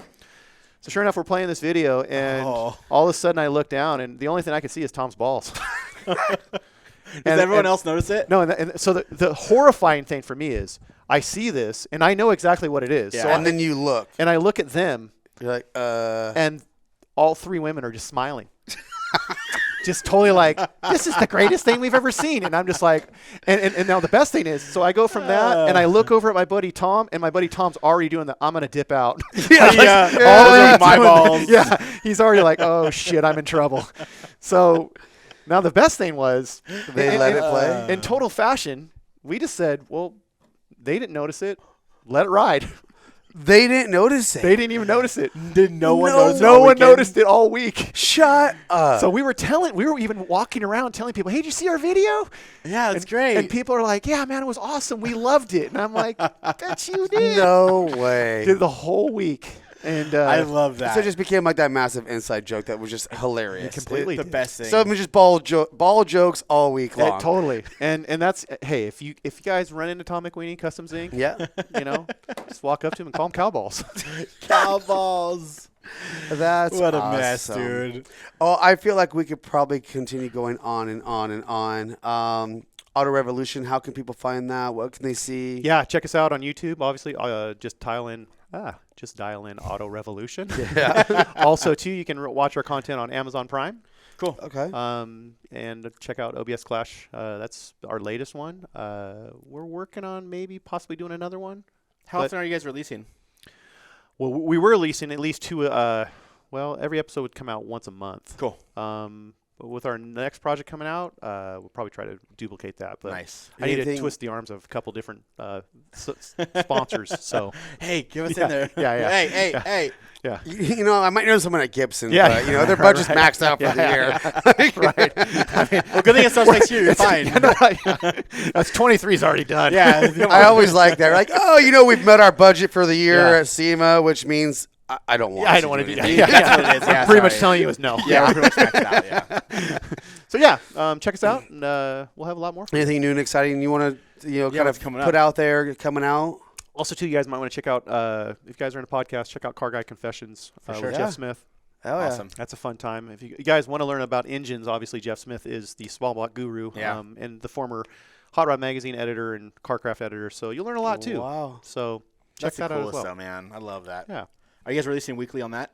That is weekly, yeah. Cool. That Monday is when those hit. Sweet. Every other Monday, I'm sorry. Every other. Cool. Every other Monday. Perfect. Yeah. Same thing, Auto Revolution YouTube page. Yeah. It's the easiest way to all in there. It's on Spotify, Apple, all the Apple other stuff. podcasts on it too. But honestly, we do a video fun to cast watch like them, this. though, So yeah. it's fun to watch. No, I think for sure. I think this is better. Yeah. So, I mean- too. I always like watching them. I'm working. I just have it on the screen, Yeah. watching it, and Yeah. I glance over every once in a while and check Yeah. it out. I have so. failed to watch any of them yet. I just This can't guy. watch myself. I You're can't hear myself. fine. I'm like, it just makes me cringe. Like, Just put it on mute. That way we get the view for it. right? Just give us the view. Yeah, totally. So any fun, criticism you should give us, up and comers over here? Not at all. You guys are doing great. This is a great space. You guys are Thank doing you, great man. things. been fun. This is wonderful, and yeah, your listeners should be stoked. Hopefully, keep getting more, man. That's the goal here. Right on. Keep it consistent once a week and Keep on keeping on. keep on. But we'll get through SEMA, and hopefully, I think we'll do one at SEMA. You didn't do the intro. I know, because I haven't reloaded it back on here since we went to the Sand Sports Expo. Correct. So should we end with the intro? I did wish the we intro to the show. could. So we have a song that we play usually. It's like a 15-second song. Oh, okay. And it's like our intro song, so we usually run into that, but it's fine. It's I kind of added a it in. random song for like what It's we so do. It's like awesome, really yeah. like hip hop ish. Yeah, it's really Okay. hip-hop-ish, Okay. but it's got a good vibe to it. Listen, you don't doesn't want like it. You don't want Chance to say, Dad. Dad, Oh, we're having you're a so 90s old. party for my wife's 40th birthday this weekend. So 90s? we're gonna, He's just like 90s. When was That was so long ago. Yeah. Like, Yeah. That was back in the 70s. Like, what currency was back then? Was it still gold bars? Yeah. Did you guys have? 90s. Did you guys have cars? Did you have automobiles back then? You had exhaust back then? Right. Yeah. Or I'm just like, yeah. horse and carriage? I'm pretty much get dressed the same, buddy. There's no difference. You've never changed, Sean. Just different brands. My '90s party is barbecue. Yeah. Exactly. Same. I'm gonna have some DC shoes on and an SRH shirt with a chain wallet. Damn, dude. Listen to Cottonmouth Kings too. Yeah, Yes, exactly. They're in fun Combat Kings on loop the whole time. Yeah. Well, we've got a lot. fade. Our last few trips to the river has just been like the 90s. Just my wife trying to make Just a straight playlist. throwback. Straight throwback. So Yeah. I feel like I Yeah. know every single song again. Yeah, no, believe me. Again, my daughter, she dated me the other day. It was her 17th birthday. I took her and her friends down to Newport. We drove around on a Duffy boat, and I'm like, "You guys listen to your music, Yeah. right?" And she's like, "Oh, well, what do you want to listen to?" I go, "No, this is your party. Yeah, you listen to you- your music." yeah. And of course, she's putting on crap, Yeah. Crap. and they can tell. And so one of the girls goes, well, "What do you want to listen to?" And I'm like, "No, you do your thing." Yeah. And like, "Oh, well, you probably know my dad's friends in a band. You probably know. Like, let me put that on." I'm like, "Sure, go ahead." She puts on Long Beach Dub All Stars, and I'm like, "Who's your dad's friend?" She's like, "Eric." And I'm like, "Bass player for Sublime." Yeah. That's awesome. And she's like, "Oh, that's the other band he was in?" Oh, Oh, that's the other band? Yes, that was it. one of the greatest of our era. Exactly. I'm old. Yeah, exactly. Yeah, that's it. And you know what? And I'm okay with it. And honestly, Own it. I'm not mad about it at all. Yeah. I'd rather be I a love fan the era. of I'd rather be a fan of that music than the new music. That's for dang sure, man. Totally. I still listen to that stuff. Yeah. What's your plan for SEMA this year? Wow. Honestly, I didn't have much of plans. Yeah. But TMI of all But guys. it's September. It is so, September. you know. No. And I I always have a contingency plan because I have been restoring my 2004 Silverado. It's the truck I bought brand new. Nice. It's been through a couple different So styles. far was it's a cool body. Yeah, the cat eye, yeah. cat eye Yeah, deal. yeah. And during the pandemic, I didn't have anything to do, so I took it down to bare metal and took the whole entire thing apart. And Nice. thought that was going to be like, oh, here, we're going to be locked up for 6 months. Well, I also discovered Netflix. And Nice. after I finished Netflix, my car was still blown apart. Which is Finish hard to Netflix. finish Netflix. Yeah. It doesn't let you finish. Well, It's just are you still watching? Next. I finally, next. I had to cut the cord. I was like, I'm I'm over it. You're like, wait, I just watched something for 6 hours? What is wrong with I me? just watched it for 6 months. Yeah, it was 6 months. 6 yeah. months. So I did. I actually built a with my neighbor Eddie Lokes, who's again Nice. a union carpenter that The builds guy that freeways. caught your lawn on fire? Right, caught my lawn on fire. He helped me build a shade structure. That's right, City of Fullerton. It's a shade structure. No, for your Not a paint booth? It's not a well. Then I was just gonna ask Then- that, dude. in October of last year, I decided to cover the shade structure with plastic. Yeah. And my neighbors were kind of looking at me like, "What are you doing?" So as I'm doing that, I thought about it. It was the month of October. I go, "I'm building a haunted house." Sweet. Genius. And all of my neighbors were like, "Oh my God, that's so fun! I can't I can't wait." wait!" And I'm like, "Yeah, I can't wait until As it soon as starts smelling Halloween, like like, paint." sorry, I had to tear it down. Yeah, I can't wait till your cat shows up with paint all Yeah, over yeah. its side because it got into plastic. Right. So I laid it all out, and honestly, it's bigger than any spray booth that I've ever used. Nice. Because my old shop had a spray booth that was your standard size spray Yeah. booth, but this one's pretty big. So I was able to lay everything out and That is awesome. paint everything off the truck. Nice. And now I'm reassembling the truck. And Oh my gosh. and Peter right now has. So the other thing too. Then Jordan, again my cousin. The other thing that he's become really good at is he's a good scavenger, and he goes to Finds all the parts. he goes to wrecking yards every day. Really? And it's something I taught him because I was a junkyard rat too. Yeah. And I said, look, if you're gonna go and look for something to build your car with, Yep. or if you're afraid of taking something off of your car, go to a wrecking yard and break their shit. Yeah. Fair Right? enough. Yeah. And learn Figure out how to do it. learn how to do it on Yeah. that car, right? And then you'll be better at your stuff. Yep. So That's pre-YouTube watching someone do it. absolutely, That's how you figure it out. And he took it to heart, and now the guy's got a little side business. That is and awesome. So he sells. He's kind of a made-to-order guy. Guys will say, "Hey, I want this part," and he'll go out and get it. So Yeah. anyway, he calls me up one day and goes, my truck before had a 5.3 with a Magnuson supercharger, and for 250,000 miles, it did great. Wow. But part of the whole revamp is to freshen up the engine. So I had a chance to either rebuild the 5.3 with the supercharger, or Jordan calls up and goes, "Look, there's a 6.0 and a Suburban in this wrecking yard. Let's go grab it." Nice. And I'm like, well, what's that going to cost me? Yeah. You know, I just need the long block. And Yeah. he goes, hey, just don't worry about it. Just let's go take it apart. So we went out there, tore the whole thing apart. And guys, I got a long block. I got a 6.0 long block for $200. Wow, $200. So now, you know, I called up the guys at Summit and said, look, you know, I kind of want to do I don't want to call it a cheap engine, but budget-minded. Yeah, Right. But I didn't want to sacrifice any parts. for sure. Or And, power. Of course, we're always going to make I power. wanted more power. And so you know, I worked out a deal with Summit, and we put together a little package together. And then also, too, it was to complement. AFR actually came out with a new set of cylinder heads that are, again, budget-minded. They're not their like full billet, or they're not their full CNC ported deal. Yeah. They're actually called the Enforcer series. And they're like replacement heads, basically. So their idea behind that is you can take a set of stock heads off of your LS and have somebody go through those and, you know, replace the valves and do a valve job and all other stuff. And that'll cost you about $1,500 to, you know, $1,700. Yeah. Or you can buy a set of ready to bolt on heads from AFR that already have all the good stuff already put in them, and you're going to spend under $1,000. Sweet. So I'm going to go with the cheap and easy. Yeah. Now, the is way I this like it. all going to be? Are you still going to be able to smog this thing in California? Yeah. So this that was the other thing. We wanted to build a smog legal engine. Cool. You know, so I didn't cheat. Still, all the smog stuff's going on it. Hopefully, we'll put a set of EO headers on that deal too as well. I'll reach out to them. I'm sure they'll take care of you.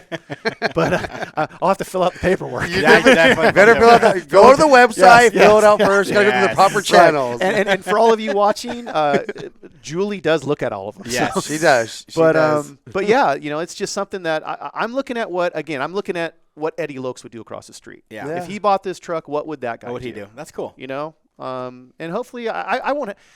If somebody came to me and said I need a truck for SEMA, I'm at that point where I could make it happen. Yeah. But honestly and truthfully, I'd really like to debut it at the LA Roadster Show. Nice. This year they are having the theme is trucks this year, cool. because that show always has an external theme, because Yeah. it's always been known as the Grand National Roadster Show. Yeah.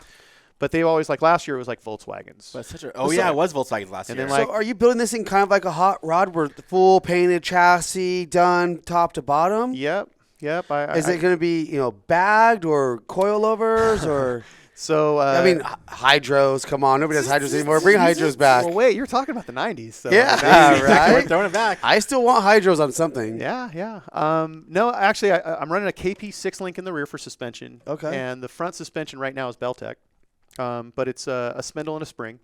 I probably plan on doing some type of coilover conversion. Just keep it static. Keep it static, keep it performance minded, because Yeah. I think a lot of guys now are looking at. I don't want to take anything away from the guys that are low in the slows, because honestly, it's a lot harder to build an airbag truck. Yeah. I think people kind of miss that when they see an airbag truck. A lot of people are like, oh, that's a stupid airbag truck. Honestly, a lot more goes into building those trucks than building a static truck. Oh yeah.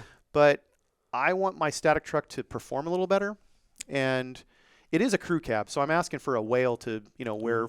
Maybe you should probably go test it over at Adams. There's always that. There's always that. I'm sure that worked out really well. Right. But I've set this truck up well. It's got big brakes on it. It's got a 4L80 in it. That's awesome. It's got the rear end. I had to go through the whole rear end, because how I even got into this, I was doing donuts again. Okay. And with Jordan in the car, and I broke the rear end. Now, I didn't just break the rear end. I tore the axle housing in half.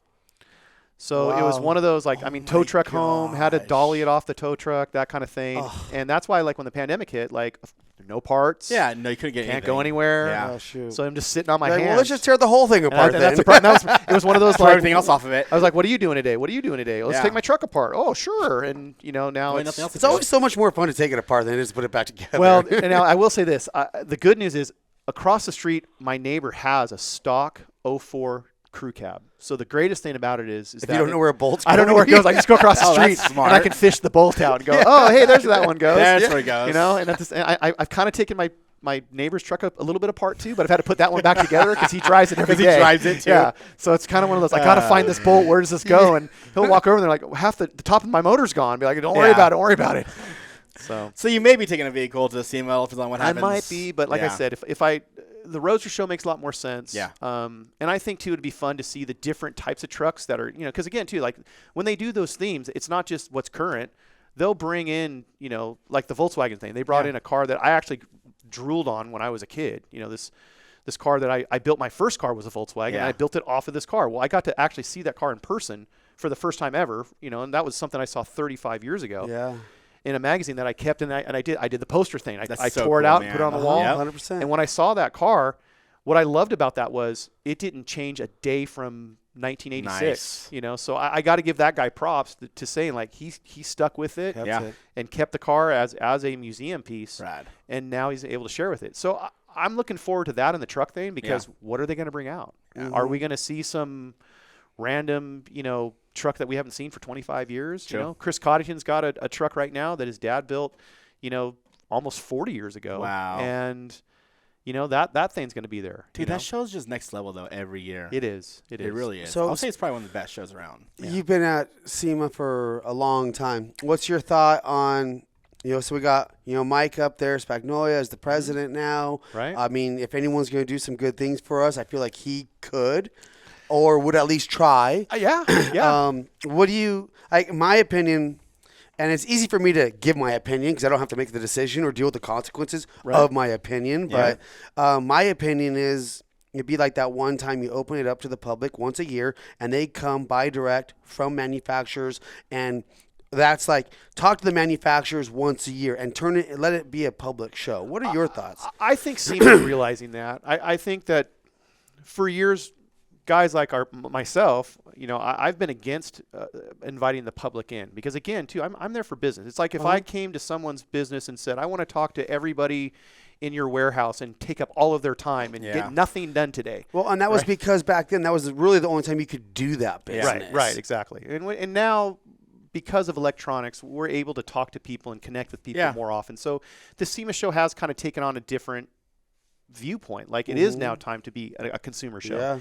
And the little known thing is the SEMA show has always had open Fridays. Yeah. Since the beginning of the Well, SEMA it was show. like not open, but Fridays you're getting people talk about specific vehicles, not the product line. Well, and also too that you didn't need a pass. Yeah. And most people thought you needed a pass on Friday. Yeah. But the other funny thing about that is, well, Sean and I, we all know that by Friday none of us want to be there. No, exactly. Everyone's over it. We just want to go home. So it's all honestly the worst Friday's time the for worst day. It's the worst time for the public to come in because anybody that works there is like, Go away. just want to go home. We don't have any patience for any of those stupid my questions. feet hurt and I'm sick of being in a casino And I'm hungover and I just want to go home. But I think that SEMA now, and especially like you said, having a guy like Mike who understands, I think that they realize that the show is turning into something else. And also too, I think that the industry is looking at it as it is turning to something else. Like let's debut a product here now. Let's let the the world know this is the place to do that at. I think that they probably should just open it up to the public generally. And SEMA too, make it a profit center. Right? Yeah. I mean, make it something, because I know there isn't anybody that I usually get a phone call from most random people. Can you get me a SEMA pass? Yeah, and of course. Again, I'm the no. Like, again, am I walking into your work and take up your time? Yeah. But I think that really what needs to happen is somebody just needs to say, they're $150. If you're willing to spend $150, you're in the show. Yeah. And Well, and at that point, those people are going to make a trip out of it. Like most of the consumers that get to the show do. It's a Vegas trip with a car show. Right. It's the whole weekend thing. Well, and also too, SEMA's taken on a few other shows that make a lot of sense. They acquired PRI, and PRI, obviously the performance racing industry. That's been a show that's been kind of for racers only. Yeah. And I believe that a lot of the industry people have looked at that like, okay, we're going to both SEMA and PRI, which I think is kind of funny too. They're only a month apart. Yeah. So it doesn't make any sense in the world to go to both. It really doesn't. Right? I've actually never been to PRI. PRI is fantastic. It is. PRI is SEMA 20 years ago. Yes, exactly. Yeah. Really? PRI is now. See what SEMA was. But it's 20 years an ago. Indy, right? It's an Indy. Because it used to be in Florida. Which It went back and forth. They went from Indy to Florida back to Indy. It makes no sense that the show is in Indy in December where it was in I know. Florida in December. Yeah. Which was two different climates. I mean, I don't own. And that's where I found out what the difference between a jacket and a coat is. Oh, and anybody that's same. listening knows what a jacket and a coat Yes. is. Dude, Oh it yes, is cold. massive difference. I remember the first time I went somewhere too, and like, oh yeah, bring a jacket and a Yeah. coat or something. And I show up, SoCal boy with sweatshirt and pants. Yeah, I'm like, yeah, hoodie. oh, this is I get why. it. Yeah. This is the Dude, difference. This is you have coats on. It I have a literally feel like I'm jacket. wearing nothing. Yes.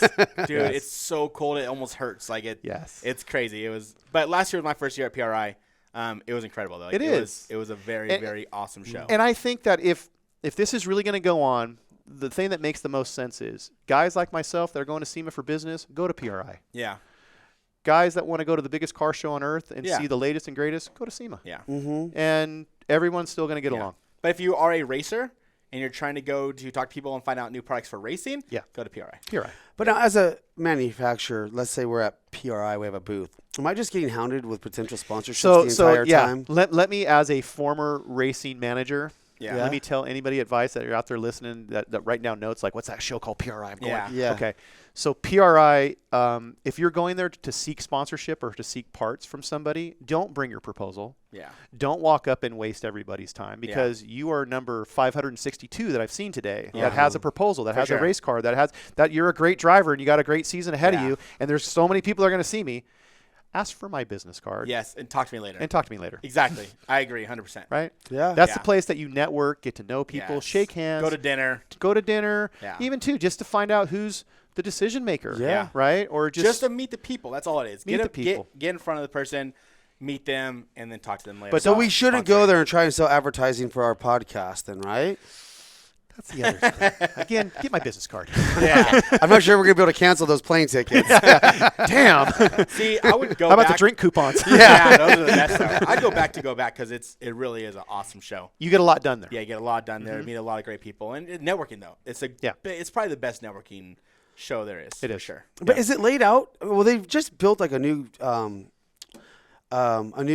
convention center not too long ago, right? Is it Right. laid out well? Because I remember before it was like really scattered across the city. Yeah. No, and it's all in one place. it's all in one place now. Yeah. And you're right. A few years ago, it was like that. Yeah. Now they're smart. I think us California boys probably complained enough Uh-huh. that It's too cold. that you could, from your hotel room, you could essentially walk because they have like in Yeah. Indy, they have like an indoor mall down that street. I forget Yeah. what street it is, but Yeah, yeah. there's like an indoor mall that Uh-huh. I if do you remember that. plan it out well enough, you can just walk the indoor mall and never even go outside. Yeah, you don't have to go outside. Yeah. So So that- you Like, go outside We leave though. our hotel. We don't go outside at all. Really, last time we were there, you just leave your hotel. You can walk across all day like sky bridges. Yeah. Walk across sky bridge, get straight to there, and then you walk under everything. Go into the stadium because they actually have the stadium as Yeah. all race trailers in it Yeah. now. Right. So you go in the stadium, then you go back into the halls and everything. I remember we'd So- only walk outside to go to St. Elmo's to get their shrimp Yes. cocktail. Right. So, So just good. to clear out your Clear out your sinuses and sinuses, stuff. yes. 'cause it's- Yes. so spicy, Yes. dude. It's crazy. It's God, crazy. that stuff kills me every time. But I mean, that's kind of like okay, so you go to Vegas, same thing. Like Yeah. you're gonna go to a certain dinner because Yeah, it's Vegas. just do. So Same thing, yeah, Winning, exactly. over there in Indianapolis, same thing. yeah, You know? you go to your dinner. I you actually go to got meet people. that's a funny story. I went there a couple years ago and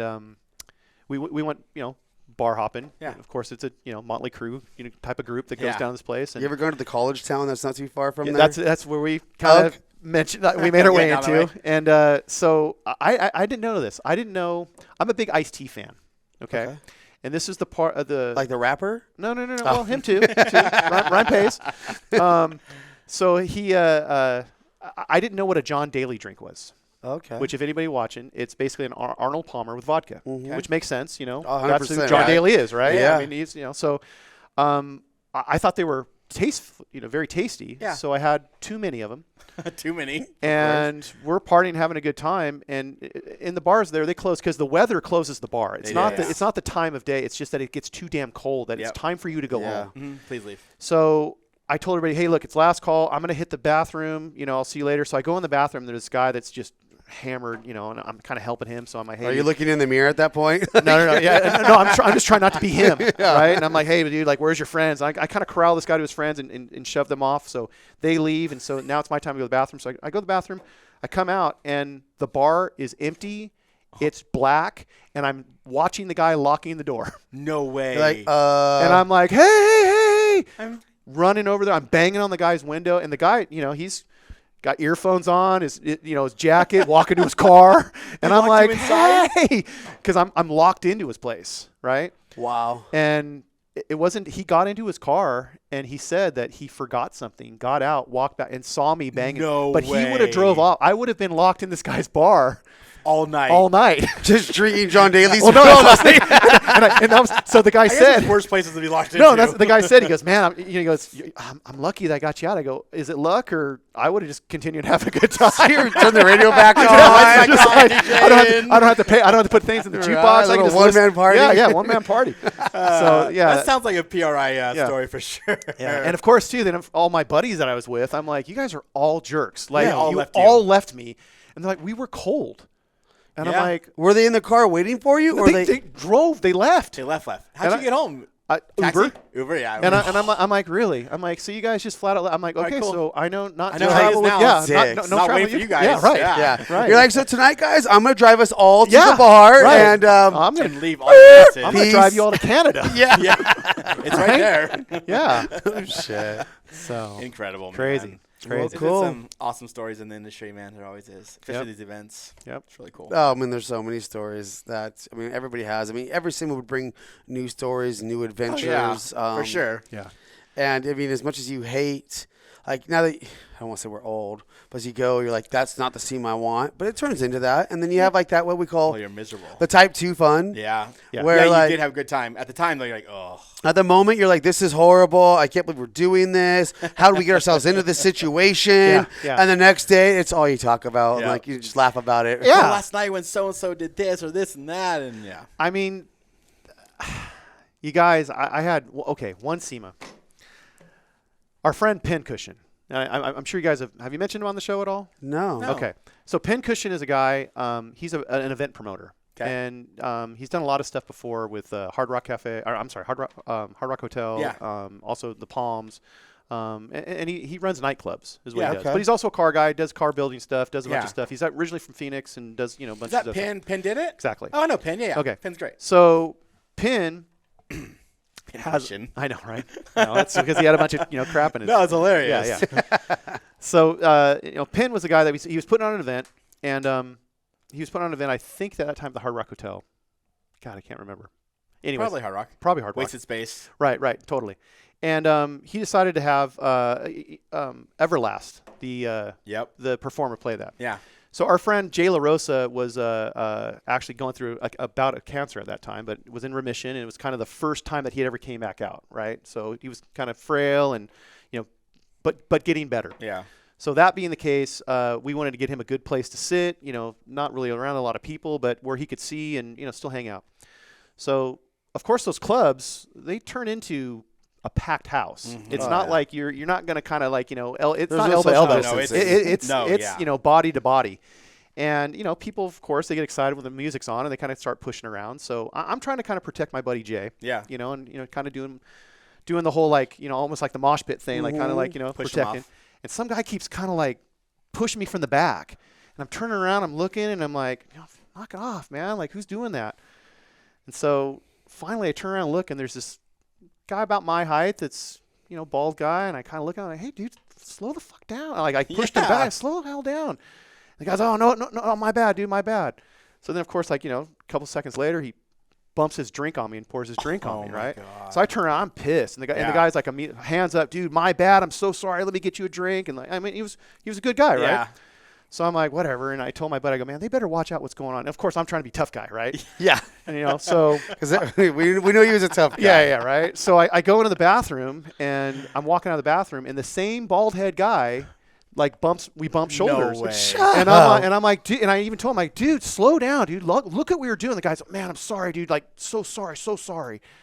So I walk back over there, and I go to Jay. I go, can you believe the same guy, that same bald idiot, hit me in the back and poured the drink? He hit me in the bathroom. And Jay, of course, he's like, well, didn't you hit him in the mouth? And I'm like, no, whatever. Yeah, I'm not no. that guy.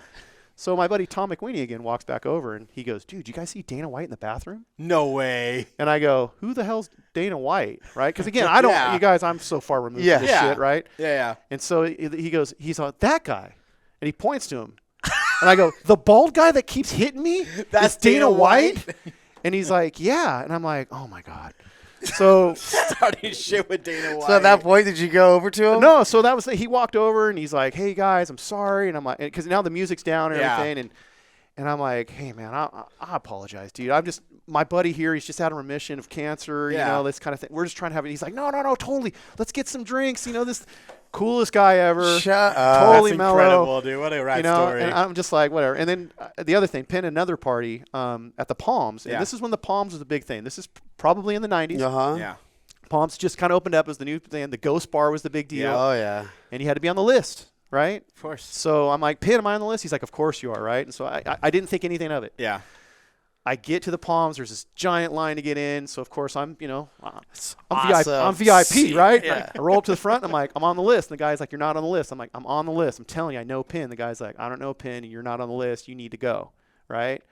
So I look over, and of all people just randomly sitting on the floor looking around is Coolio, Nice. the rapper. Nice. And so I look at him, and I walk up to him, and I go, hey, man.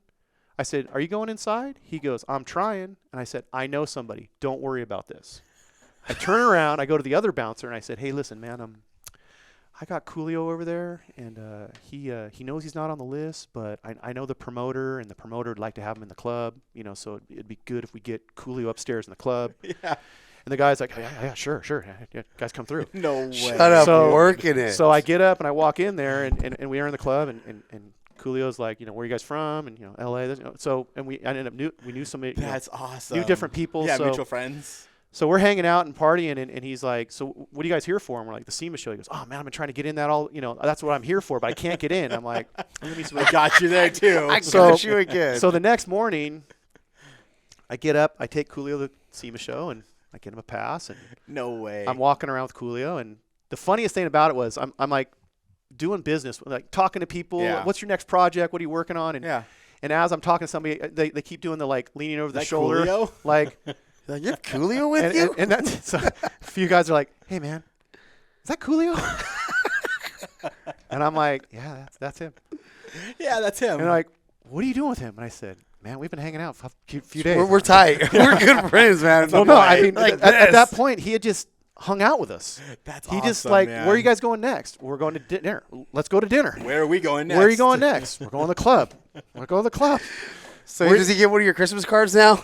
I haven't seen him since, and this is a long time ago. But he hung out with us for the whole week. That's like incredible. he literally just like And then let's roll. disappeared. Not even. And I don't even How random is that? Like, right. But just, that's the SEMA show. No, It that is. is team. It's so random. you just right? never know who you're Stuff going to you're meet, getting who you're into. going to be with, who's going to be next to you, who's Yeah. standing around. And that's like we've talked before on other podcasts too, like with, you know, like Chance, my son, like you never know who you're talking to Yeah. or who's standing never next know. to you. Yeah. Always just Always represent yourself right. yeah, and okay. seek opportunities that present Seek themselves. opportunities to present themselves. So, man, and like you said, we can go on for days. One more, and you got to cut me off. Okay. Yes. All right. Okay. Deal. All right. SEMA show again. I'm standing in the Toyo booth, and I was with my buddy Jeremy Cook, who was a magazine editor, Yeah. and he's doing business, and I just it was like afternoon. I'm just let's get going. My feet hurt. It's time for Well, they usually had seating in those booths, you know, or somewhere. Yeah, Or they had yeah. the areas. You'd kind of go hang out there for a little bit. Like, oh, Right, okay. right. So that year, that was like the first year that that Toyo started sponsoring Robbie Gordon. Cool. And I've been told that I look a lot like Robbie Gordon. Okay. So I'm standing in a booth, and I have no idea that they have these cardboard cutouts of Robbie Gordon that are on the other side of the booth. Because Yeah. I'm just standing there literally, I'm like watching their video, and I'm like, Jeremy, hurry the hell up. And All right, let's go. man, God, it's going to be hard to get back. I'm thinking of all the worst stuff that's going on. Yeah. This guy walks up next to me, and he's like, how you doing? And I'm like, I'm good, man. How about you? He's like, I'm great. He's like, so where's your next race? And I mean, I was racing then, so I'm Yeah. like, I don't know, like probably next month or something. And he's like, oh man, that's awesome. What, you know, he's like, so are you prepared? And I'm like, I mean, I'm prepared as much as I can, you know. And I'm like, just kind of going on, and I'm like, you know, whatever. And the guy's like, man, I just gotta let you know, like, you're my favorite driver. And I go, have you seen me drive? Yeah. I'm like totally like I'm like You're like, 'cause I really kind of suck. Completely Right, spaced it, right. Like, And not I- even. and he goes, so can I get your autograph? And I'm like, my autograph for what? And he's like, oh, well, I want to tell everybody that I met Robbie Gordon. And I go, well, you better go stand in line. And he kind of thought I was just being the Robbie Gordon dick. I'm like, Yeah. well, you better go stand. And again, I didn't put together Yeah, that. didn't even put two and two together. Right? And as I'm saying, you better go stand in line because he's over there, I look, again, over his shoulder, Yeah. and I see this cardboard cutout of me because it But he looked looks like you. it looked enough that I looked like, how did they get a cardboard cutout of me? Oh my You're like, It oh, really wait, did look that dude. close. And so I was like, oh. And I looked at the guy and I go, okay, I'm not Robbie Gordon. That's hilarious, man. I go, but it's kind of funny that you think I am. Yeah. You know, Do you still want my autograph? right. And that's what I said. I go, so do you still want that autograph? And so then I walked over to Robbie, which I had known Robbie through a mutual friend, because actually Robbie used to be into boats. Like Yeah. he'd Yeah. go to the Parker often. Uh-huh. And, you know, so I had He's driven. still Yeah. doing it. And so I walked up to Robbie and I, you know, walked around the line too, and I tapped him on the shoulder. And I said, do you need me to take over for you? He looks up at me and he goes, man, would you? Please. Please. So that's been kind of a every year That's thing. Like awesome, when he's, man. you know, been at, Yeah. you know, Magnaflow or any other places, you know, Yeah. I always kind of walk by and wave, and he's always like, hey, you guys, that's my brother from another mother. That's awesome. So, Dude, I was love in it. Discovery Bay, and this is probably in the early 2000s yeah. when McGrath was, you know, In it. in it. Yeah. And I always got told that I looked kind of like McGrath, Yeah. right? Yeah. And so Bleach your hair. Yeah, Yeah, right. totally. Yeah. Yes. And so we were up to Discovery Bay at a restaurant for the Big Cat Poker Run stuff going on. And a waitress and a few of these waitresses insisted I was Jerry McGrath. That's Sure. awesome. And I'm sitting there going, I'm not. And they're like, sure, that's You're what playing they it all cool. say. Yeah, And yeah. I'm like, no. Like, and they were like totally just nothing I could say to them would convince them I wasn't. That's awesome. So I ended up autographing Jerry McGrath for him. Nice. So someone's Oh, yeah. rolling That's around with a neat. Jerry McGrath That's with not their even the right one. prized possession, That and it's you- literally from Perfect. me. Like, Perfect. From Sean Gibson. Right. I'm like, okay, fine, here. That's when you say, like, yeah. well, okay, I'll sign it Jeremy McGrath, but you know I'm Sean Gibson. Right? Yeah, exactly. Whatever. Sign it, man. Run it. Yeah. I love it, dude. Too Yeah. funny, man. No, it's Well, fun. some amazing stories, man. This has been a really Well, good podcast. we'll get part Stoked on 2 one it. of these days. Yeah, exactly. yeah. We'll Yeah. catch up. Well, we're gonna try and set this up too at SEMA Yeah. to record a few, so we'd maybe get you on after your project, get Yeah. some stuff. But yeah, see what's going on with that. yo, any videos or photos or pictures you have of some of the stuff that we talked about, like the McDonald's boat or your current truck project and what it I was, by all means, let's hook it up so we can show the viewers. For sure. I'll get you guys some photos. That'd be cool. Yeah. Yeah, some cool Yeah. content we could throw into there. And And then we'll just put a picture of Robbie Gordon up exactly. instead of him. Face to face. Yeah. I Here's actually- Marcel. Okay, I That's actually your thumbnail. I'll see if I have that photo too. I have the cardboard. So That's awesome. I You went and cut got a out cardboard cut. Now I love I'm- it. Okay, guys. Again, we got to end this. Okay, right? yes. So the cardboard cutout. I mentioned that my shop is my garage, Yes. right? And I live in a neighborhood, so I don't have like a back garage. Like my Yeah, so garage your faces front- the street, Uh-huh. right? And I have a Home Depot that's very close by, so I take frequent trips to the Home Depot. Yeah. Okay. And most of the time, I don't want to close up my garage, or I might be working on a project, leave it so open. I'll leave it open. Yeah. So my Saturday security night. system was that I started putting the Robbie Gordon Nice. cardboard cutout in whatever car I was working on, Awesome. because then people would like, oh, there's someone in the like Exactly. right. Just scare 'em away. Okay, so I have a Vietnamese neighbor, and he's an older gentleman, and it's the sweetest guy in the world, but I cannot understand a goddamn thing that he says. Right. But the cardboard cutout can. But so he comes over one day, and my wife was doing the laundry out in the garage, and I was gone. But Robbie was in the truck, and the neighbor walks up, and he's like, "Oh, where your husband? Where your husband?" And my wife's like, "What? Like she can't understand him Yeah, either." what? And he's like, "I need your husband. Cut tree. Like the tree. You need to cut the tree." And so I'm like, my wife's like, "He's not here. He's at Home Depot." And he goes, "No, I see him. He right there." And he's pointing, and so my wife looks over and she sees Robbie in the seat, and she goes, "You know what? He is there. Why don't you go talk to him?" And he walks over there and he looks. He goes, "Oh, ha ha ha ha! Your husband race car driver?" Yep. Yes, he is. Yes, he yes. is. His name's Robbie. Yes, Very famous one. Very famous. So Yeah. Robbie is he's a part of the family. He sits in the garage. He's gonna live there forever. Yeah, he's gonna live there forever. Well, He we ain't wish going him nowhere. luck with his Speed UTV stuff. Yeah. Hoping to get Yeah. that off the ground, Hopefully get he'll it going. make it I happen. mean, Well, you hear about his new speed bikes he just put out? I just can't. I'm I just know. I mean, if bad publicity is still good publicity, he's. He's really good at it. Well, he's the king of that. So, Oh my yeah. goodness. Yeah. But Well, hopefully it all works out for him, man. Yeah. well, he's a thank great you, dude. Marcel. Thank you guys We're for gonna having cut me. you- We're Great gonna cut stories, you man. off. Yeah, Thank cut me you. off. No, Yeah. that was amazing. That's all right, it. guys. Yeah, don't forget to check out all of Auto Revolution, YouTube, Facebook, Instagram, all the good stuff. I'll link it down below too and everything. So, and their podcast. So Yeah, they we'll got to come out continue- every other Monday. We'll continue bringing the guests and getting them with those hard-hitting questions. Yeah, what's going on in SEMA? All right, thanks, guys. We're out. Whoa! Who knew I would make it this far? They hated, they never believe me. Yeah, I would never drop the ball. I know I make it look easy. Yeah, Mayweather with the defense. I don't care what a critic got to say. I got 'em picking up the pieces.